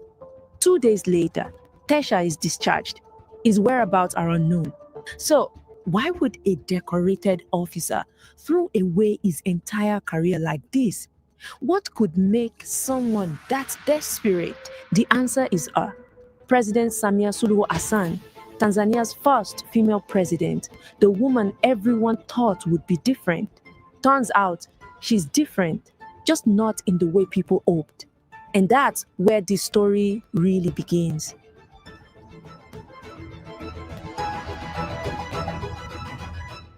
March 2021. Tanzania wakes up to shocking news. President John Magufuli is dead. The government says it was a heart condition, though he'd been missing for weeks and everyone suspects COVID. Darkly ironic, since Magufuli spent months telling people COVID didn't exist. Magufuli was intense. They called him the bulldozer. He'd show up unannounced at government offices and fire people on live TV. He built roads, renegotiated mining contracts so Tanzania got more money instead of foreign companies, and stood up to the World Bank. Many people loved that. Finally, someone fighting for Tanzania. But he also went after anyone who criticized him. He arrested journalists, shut down newspapers, and banned opposition rallies. People either loved him or hated him, no in between. After being missing for 18 days, the government finally announced his death, but refused to let independent doctors examine his body. Did he really die from a heart problem? Or was it COVID? Whatever you thought of Magufi, it felt real. Like he actually cared about Tanzania. So when he died, there was genuine grief. 2 days after Magufuli's death, Samia Suluhu Hassan takes the oath. First woman to lead Tanzania. First woman to lead any East African country. She's from Zanzibar, the island archipelago off the coast. Worked her way up through local government to minister, then vice president under Magufuli. She was 61 when she suddenly became president. The symbolism was huge. The international media celebrated. Finally, a woman leader. Things will change. And at first, it actually looked promising. She lifted some media bans, released a few political prisoners, started talking to the opposition, and even admitted COVID was real and encouraged people to get vaccinated. After 5 years of Magufuli's bulldozer approach, this felt like fresh air. Diplomats smiling. Tanzania was back on track. But here's what nobody paid enough attention to. Samia didn't just inherit the presidency. She inherited a system. Wait, let me explain. The CCM, Chama cha Mapinduzi, Party of the Revolution in Swahili, has ruled Tanzania since 1977. That's 48 years. Every president has been CCM. Every parliament is dominated by the CCM. There are other parties.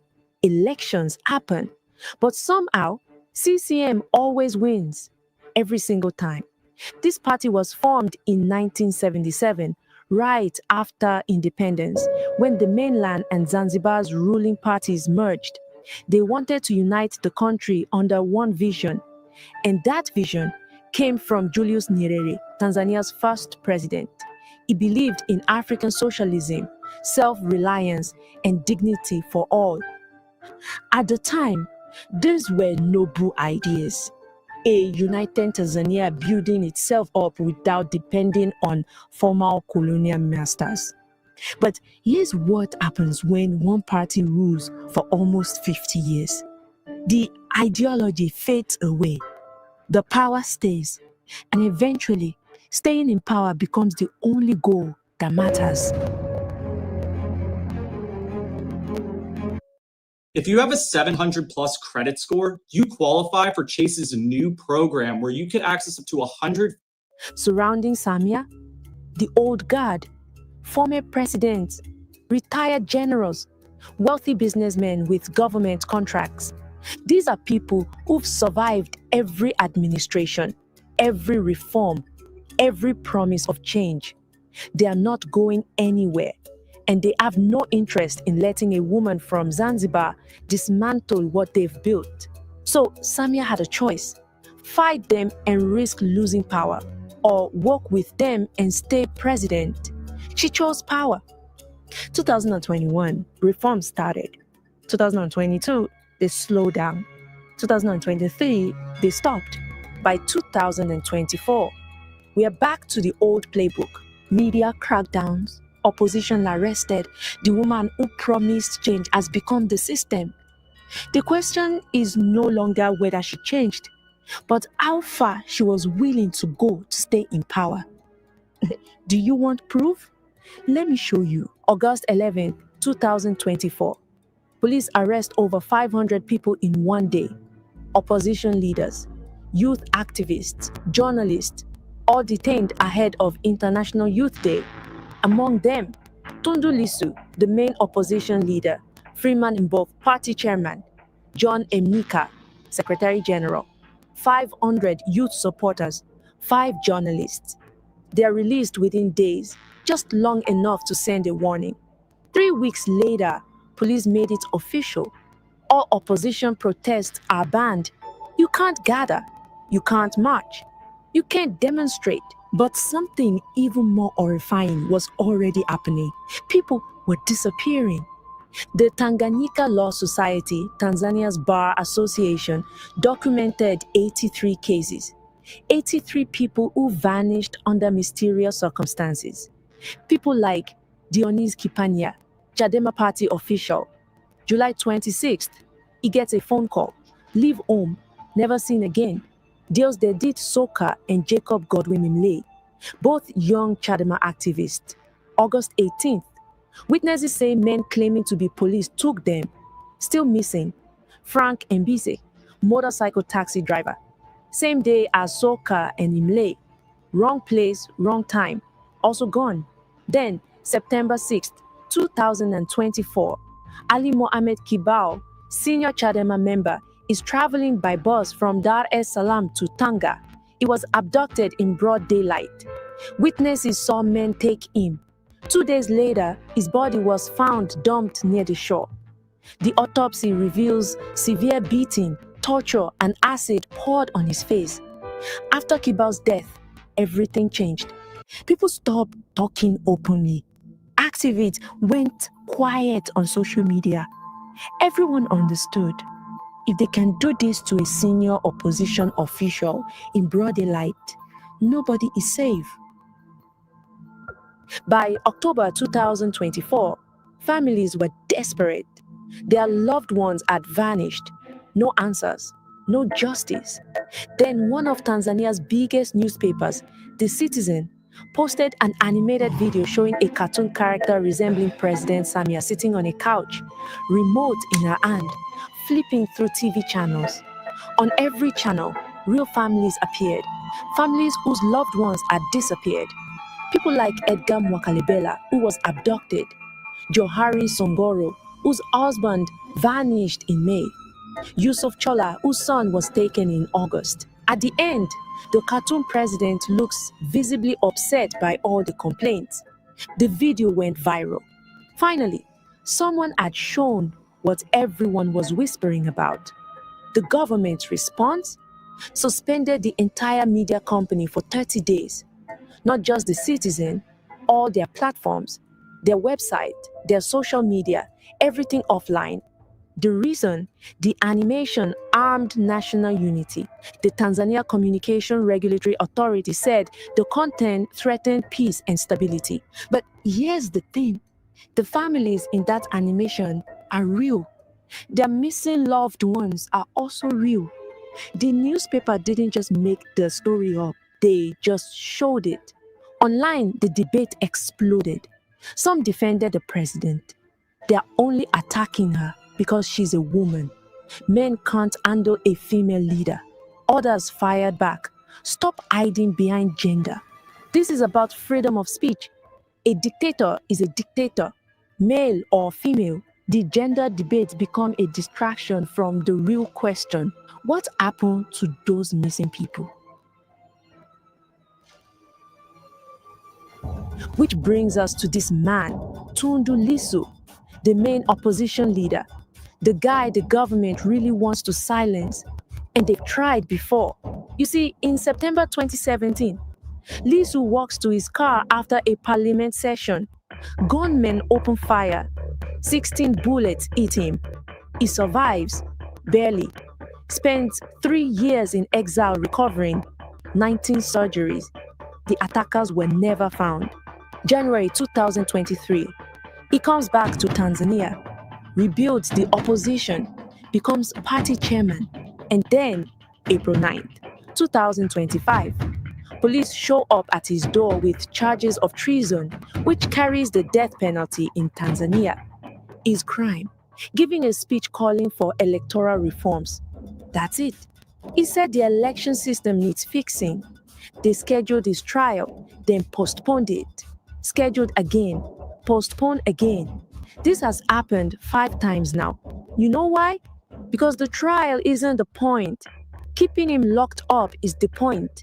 Can't have the main opposition leader free during an election. When international lawyers try to defend him, Martha Karua, a Kenyan lawyer, Boniface Mwangi, Kenyan activist, Agatha Atuhaire, Ugandan lawyer, even Willy Mutunga, former Chief Justice of Kenya, Tanzania detained and deported them at the airport. President Samia's response? She warned about foreign activists invading and interfering in Tanzania's affairs. The government isn't even pretending anymore. I'm going to let you in on a little secret. My husband found this new 87 cents generic Viagra at Friday Plans.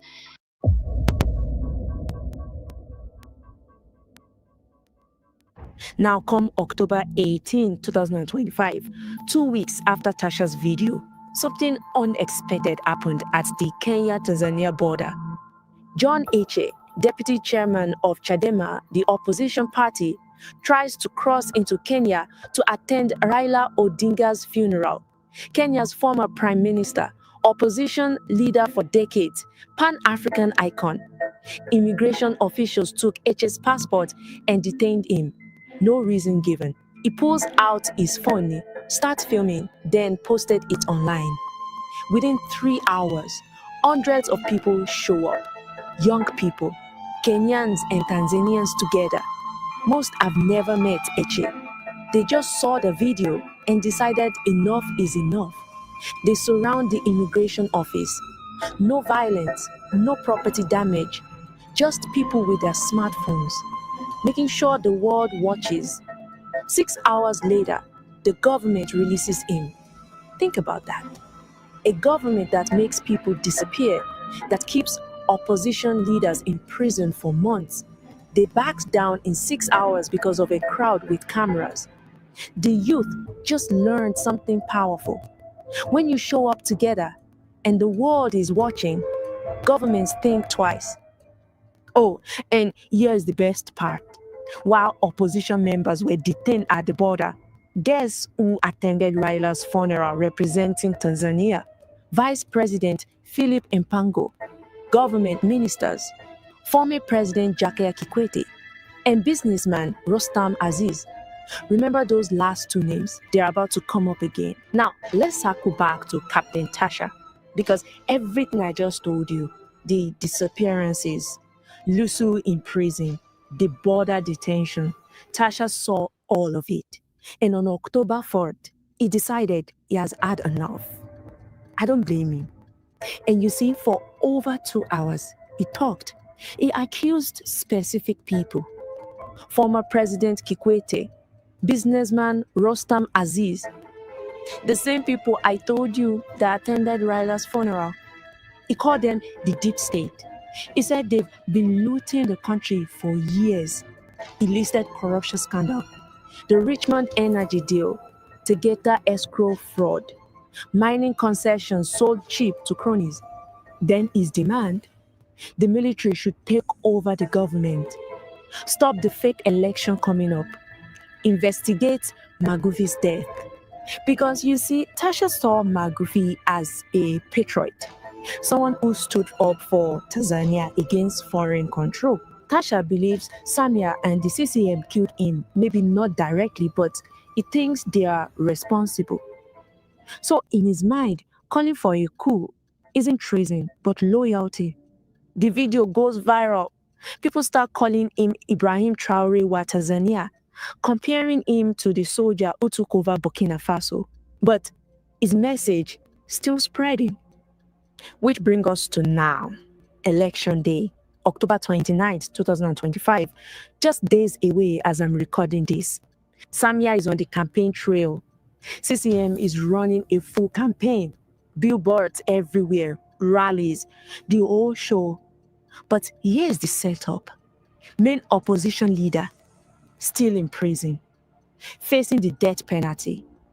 The only other parties allowed to compete are so small, so weak, that political analysts, they openly call them CCM puppets. Parties that exist just to make it look like there's competition. Nicodemus Mindy, researcher at the Institute for Security Studies, tracked the pattern. CCM's vote share went from 58% in 2015 to 84% in 2020 to 99% in the 2024 local elections. The prediction for this election, 99% again. Observers have raised concerns, warning this won't be free or fair. But would that stop anything? Well, no. The election goes ahead regardless. But here's the sad part. Tanzania is beautiful, incredible people, rich culture. For 60 years, Tanzania was different. While its neighbor had coups and civil wars, Tanzania stayed calm, stable. The country that just worked until it didn't. Now, it's a system that pretends to be democratic while crushing everyone who actually tries to practice democracy. And when you criticize it, some will say you are just against women in power, that this is all sexism. Look, I've wanted a woman president as much as I've pushed for younger African leaders. But gender isn't the issue here. See what's actually happening. Disappearances, silenced media, rigged elections, and the opposition's locked up. Democracy is dying. History will not judge Samia not by whether she's male or female, but by what she did with the power when she had it. There's a Swahili proverb: when the monkey's day to die comes, all the trees become slippery. This story is not over yet.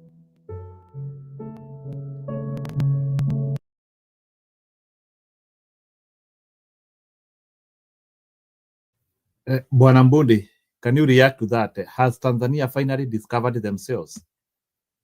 Ama ni Wakenya wanaweka moto? Sababu nasikia Kenyans are crossing border. Kenyans, unajua Wakenya wakisikia pahali iko maandamano tu wana First of all, that's not the lady that is speaking. Secondly, that is not her voice. You can see the mouth and everything. Kenyans are very smart. Kenyans have started creating documentaries, the AI, that with the voice of Nigerians, which actually is very good. I think we are averting. They know how to circumvent around, and there's nothing about Nigeria in that narration.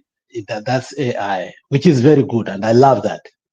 Okay, I'm not criticizing, but I'm just saying that the person that is doing that is doing a very, very good job, and they should continue, because I think that is, the beginning of how Kasongo will be dealt with.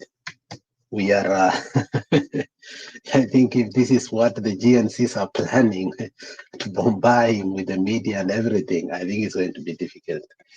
I saw the Chadema, the guy, there was a guy being, I watched him, I think the whole interview. I think that is the only ranking member of Chadema that I watched maybe the last 24 hours. And this is what he said. Whatever that we see happening today is Tanzania. 100% credit is given to Kenya. And you may not understand in one way or the other.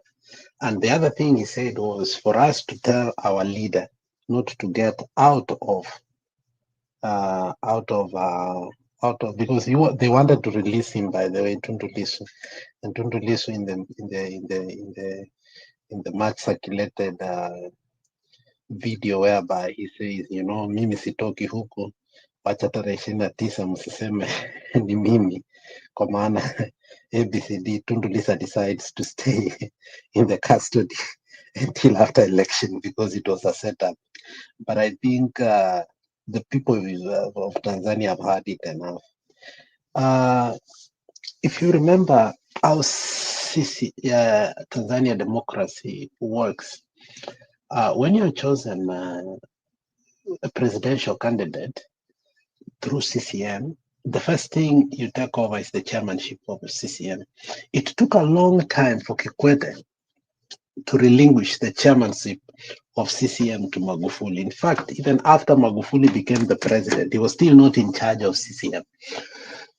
And a lot happened behind, and I think Lowassa, who was the main opposition, and I was competing against, in fact, Lowassa was the one who was supposed to compete in CCM, but when they took away the ticket, Kikwete wanted to make sure the continuity of Zanzibar and the Muslim, according to what they say, which, that's an agreement, whether it's constitutional or not, that was the agreement. But when Magufuli came to power, he did not take power per se the way he was supposed to. He led the country and he became autocratic, partly because the CCM were unwilling to support his endeavor because they saw him just as a bypasser. Because when Lowassa went on the other side, he became so powerful that CCM was losing. So the only compromise they had to make, if you remember, they went to the convention several times to choose a leader who will take over from Kikwete. And they found out that no, CCM was losing. So finally they came up with Magufuli. And in that famous speech, Kikwete says, nampa nyinyi mtu mweupe kama pamba. Na huyo ni John Pombe Magufuli. And when he declared that on that convention, people were surprised, but were also elated. that made the downfall of Lowassa, because Lowassa had also made a coalition within Chadema, because he was also not used to be in CCM for many. So, and Chadema was struggling to get a candidate. So the moment they refused to give him a ticket, he came to this side. Immediately, Dr. Slaa, who used to be the Chadema favorite, was taken out, and within hours, Lowassa was given that ticket, and Dr. Slaa actually refused to participate in that election, and he's up here in Canada. And the reason I know that is a very good friend of mine from Tanzania called Abdallah, very close. I used to see him watch a lot in the house, the politics of Tanzania, and used to be very close with those people. And I've seen him a couple of times speak to Dr. Slaa, and Dr. Slaa used to tell him about Chadema. So Magufuli never took over CCM completely. So the plan to eliminate Magufuli has always been there. Now, before Mama Suluhu now becomes a total dictator and shuts the internet, there's this young boy, Magufuli, actually groomed. He was very close to Magufuli. And after Magufuli dies, he has so many questions, but he didn't connect the dots to form the line. So this what happened. They eventually sent him to become an envoy out of the country. And until recently, he was actually here in Cuba as an ambassador. Though, as the election nears, he resigns and starts pondering the government. And he leaves Cuba, he comes to the US, and he starts writing about what happened. Now, in Twitter, in the X, he starts a movement that generates a lot of reaction for the first time, that unifies. And one theory that he came up with, single-handedly now brought Mama Suluhu down, was the fact that this guy said, najua vile walimuua na walimuua hivi na hivi ndio walifanya. Jakaya Kikwete alikuwa ndani, na Jakaya Kikwete hajawahi penda huyu na huyu na huyu. So, I mean, how he speaks, that video is online still, you can go see it. Now, eventually they convince this boy that nothing will be done with you. Then the boy lives in the US, he leaves the US, because remember he has left his ambassadorial job in Cuba. You know, he comes as a dissident. Whoever that advised him to leave the US and go back, I don't know who it was, because he was told that his security is guaranteed. Then after he got there, he took a picture in Twitter and say, I have arrived ABCD. After a few hours, he vanishes. And that is when now hell broke loose. He had created an online support that was very vibrant. But, you know, they suppress it. You know, the media was totally blackout, you know. So this thing has been building up over the years. Tanzanians have never been satisfied with the death of Magufuli, in as much as, you know, he was a dictator, but he was a benevolent dictator, because there are a lot of things that happened. By the way, Stone PK told me this, and I never knew Nani Njiru. If you go right now to Google and see the unemployment rate in Tanzania, I don't know if it's true or not. Do you know Tanzania has the lowest unemployment in the world? Did you know that? Njiru, can you go and tell the people? Yeah, that one I saw. I was so sure. It did not make sense to me. Did you see that? Yeah, and is it reporting accurately or it is propaganda? That's what I don't know. I mean, it doesn't reflect the country that I've gone to. Because if you say, can you give me the statistics again? It is less than one digit. I mean, how can you say 90% of the people are employed in Tanzania? I think they are pretending that, you know, like agriculture and these Juakari jobs and what, they think now everybody is doing something, which is an erroneous representation. Which I totally agree with you. Yes, go ahead. Yeah, so Tanzanian for a very long time have been lied to about their economy, about their people, about their state of life, so on and so forth. Like, yani, these are people who have been indoctrinated into softness and false humility, you know, but obviously being ripped up. So when you hear this lady narrating that you put that this guy who is in the military in Garia comes in and tells them that your country has been ripped off ABCD, he's just saying the truth. I mean, all the Kenya doesn't have much gold or nor minerals, but basically the minerals of Tanzania are traded in Kenya. From Tanzanite to gold, everything is traded in Kenya. All the onions and the agricultural products that Tanzania exports out of the country, somehow they find themselves first in Kenya before they find out itself, just like previously we used to hear during the Kenyatta era, that all the coffee of Uganda used to be sold in Kenya, and actually it made Kenya be the lead exporter of coffee in the world, whereas Uganda used to produce a sizable amount. So this is a government that probably imedanganya watu wao for so many years, but I think now openly they are coming out to know. And I think ni kidonda ambayo ama when you feel like scratching your butt even in State House wakati president anaongea and your decorum needs to be watched. Ukisikia hata kusneeze, you can't hide it. You have to hide, or you have to scratch yourself where you feel like itch. So I think the Tanzanians have reached that breaking point. Or whatever we saw was spontaneous, very spontaneous. I was wondering if it was Tanzania. Sema, we choma hiyo. Oh, ndio wanavunja ATM, wanavunja ATM inatoka pesa. Like, I'm like, is it a movie or not? Like, it was so spontaneous, and I was just laughing that can they make And let me ask you a Tanzania question, Bwana Mbudi, as you get happy of that. Do you I'm think? not getting happy. Okay, no, I understand that. Ni pia ni kuwahurumia, because that country has also suffered from fake democracy. Sisi sio watu wa fujo kama wenzetu pale Kenya. Mama Suluhu was quoted a few days ago akisema aliita wa Kenya viumbe. Sisi sio kama viumbe njilani. Why do you think Mama Suluhu thinks that Kenyans are the ones who are fighting for things which they do not understand, and Tanzania should come even if their lives is not okay?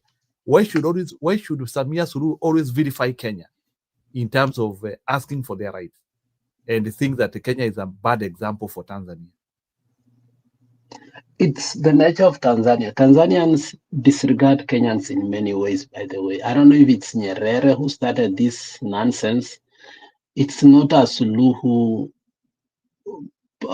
proposition as per se. It is the general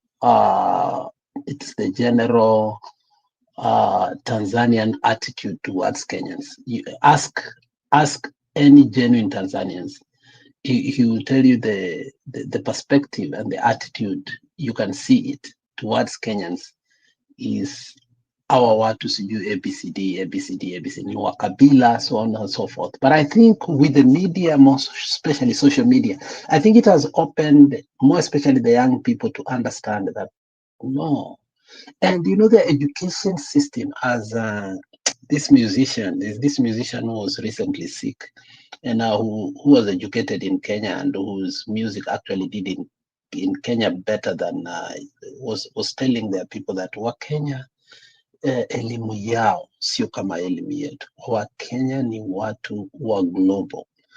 Sisi wakati tunaangalia ujamaa na ABCD, Wakenya wako mbele na mbali, but what they were taught ni Wakenya ni wakabila, Wakenya ni watu wanapigania mashamba, wakija kwetu wataiba mashamba, Wakenya wako hivi, and that attitude actually was in them. So when you hear a political leader infuse that, it is to tell them that, oh, never go to the way Kenyans are doing. They're doing very wrong.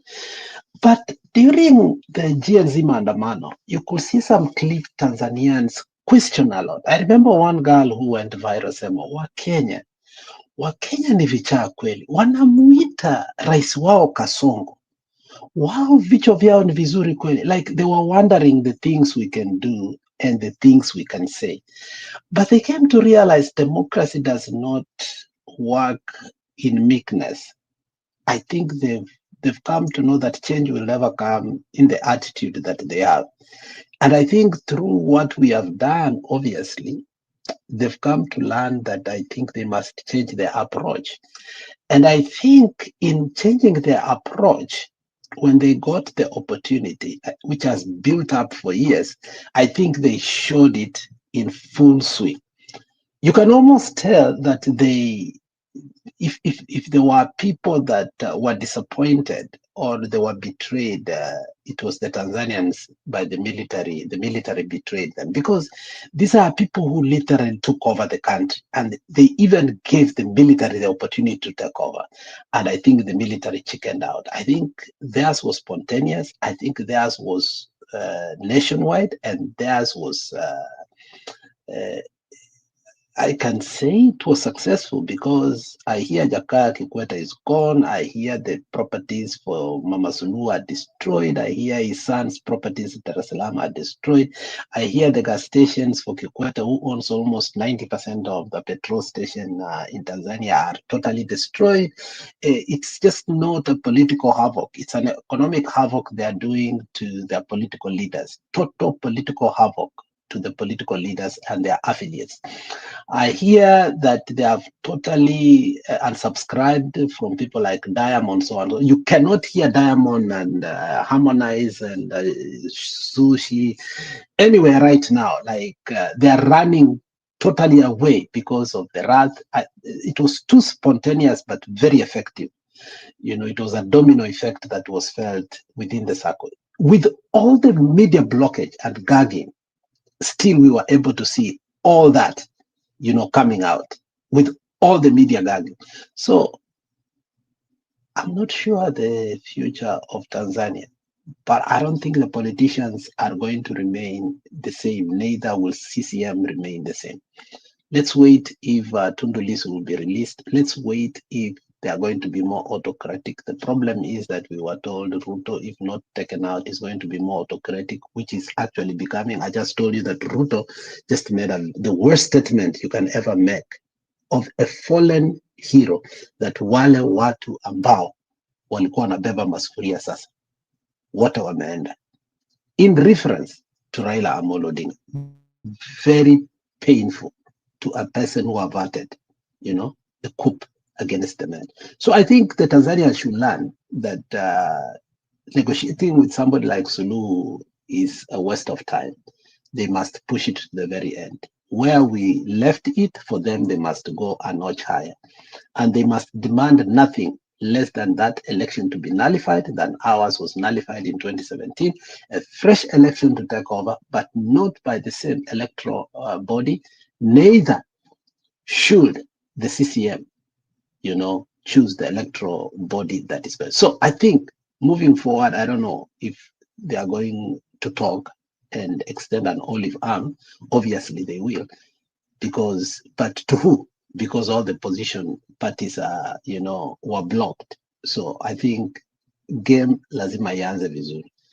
I don't know how resilient they are, because also this thing require resiliency, like Egypt, like Harare, you know, like Tripoli.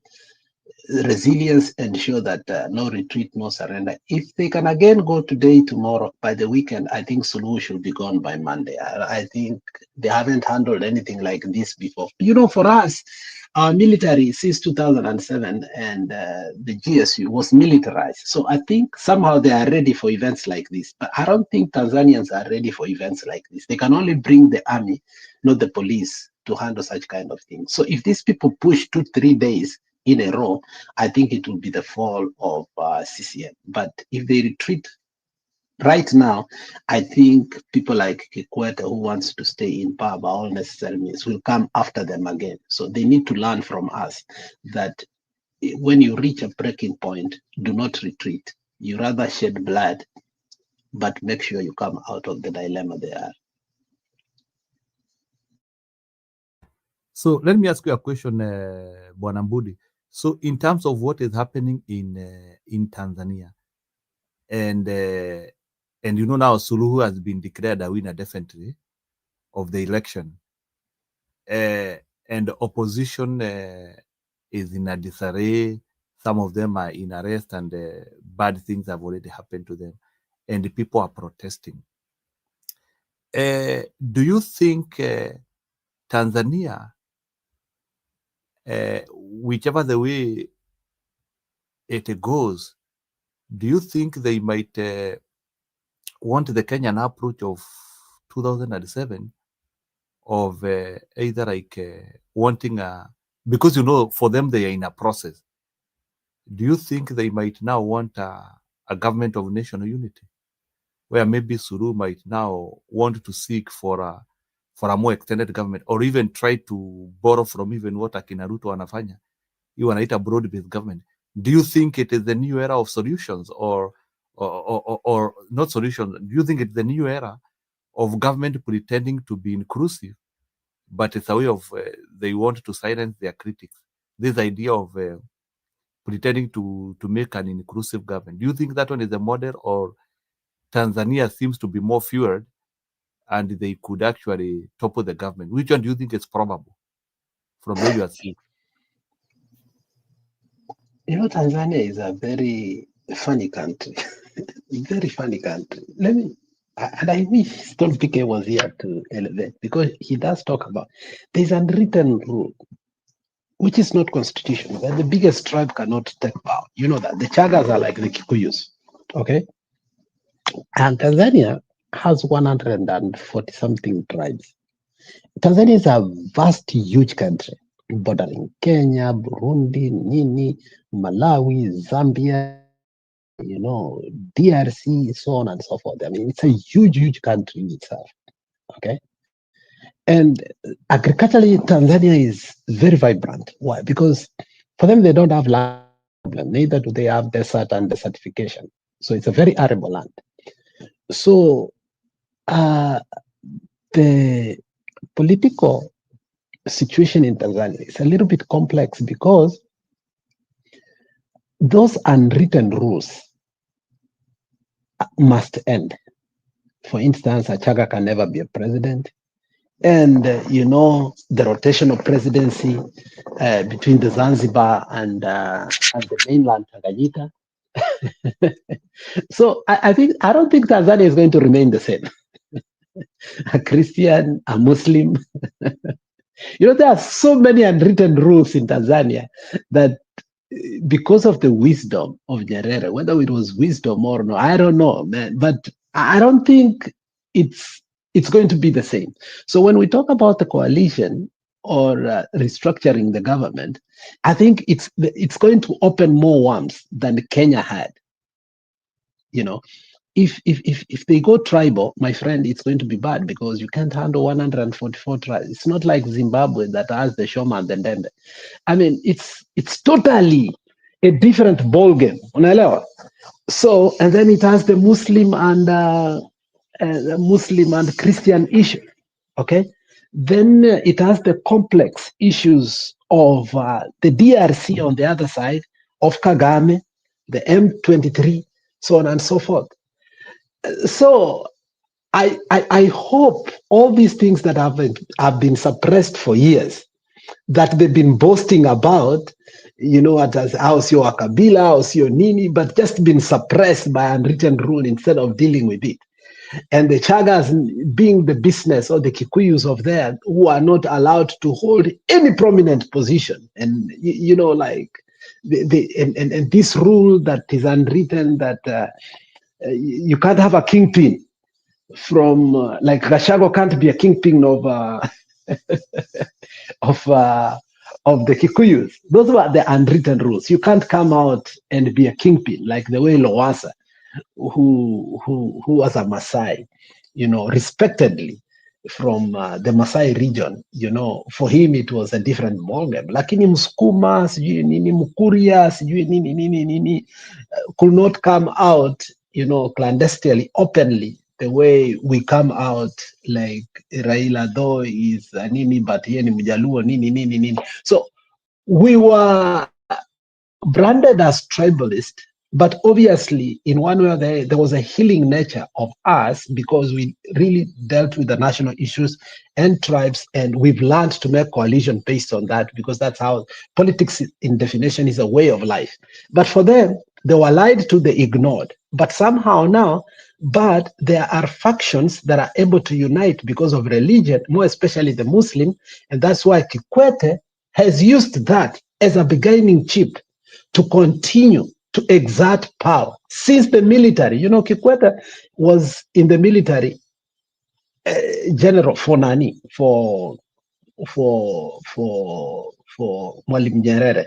And when he was recruiting these young men to come to CCM for future leadership, one of the things he warned was Kikwete was too ambitious and too bloody to become a president. And he did warn the Mkapas, the Ali Hassan Mwinyi, that this boy, he does very good job in the military, but on political, never allow him. And how they elevated him is because of that unwritten rule of Zanzibar and Tanganyika, of Muslim and Christian. So he caved in and came in.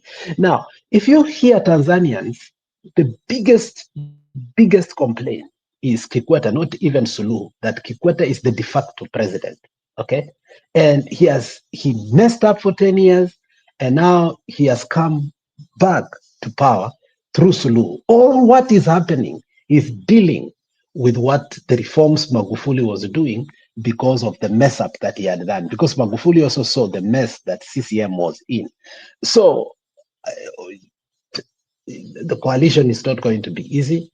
Alignment is not going to be easy. Whatever easy, it will be temporal. They will be just insulating and cushioning the same things they have done over the years by calling other countries tribes, but not dealing with them. So I think it has caught up with them. So they have to look at it, deal with it, and understand that, look, you cannot suppress the Chagas, that just because they are good in business, they can't be in politics or they can't run for presidency. It's not going to happen like that. So you cannot intimidate one tribe over 60 years that, look, just because you're good in business, you can't. So those things are going to come out. And you will see that the delicate art of coalition making that they used to think we are tribalist, it's going to catch up with them. I'm not sure they are going to deal with 144, but obviously somehow they will have to do something.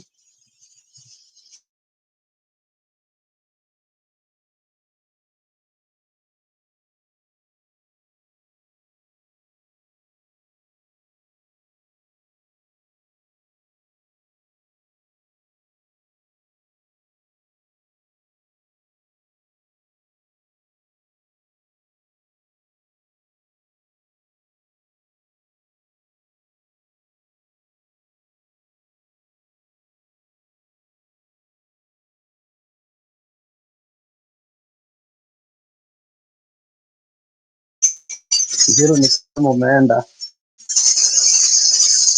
Okay, ni sawa. So bwana Budi, peana your closing remark, tufunge, tutapatana kesho tafadhali. I think that expose of Tanzania was up enough. So Budi ameenda. Okay, ni sawa, nimeshukuru. Thank you for people who have appeared for our show tonight. Wanjeri, naona unaongea hapo. Sijui kama unataka tupatane weekend.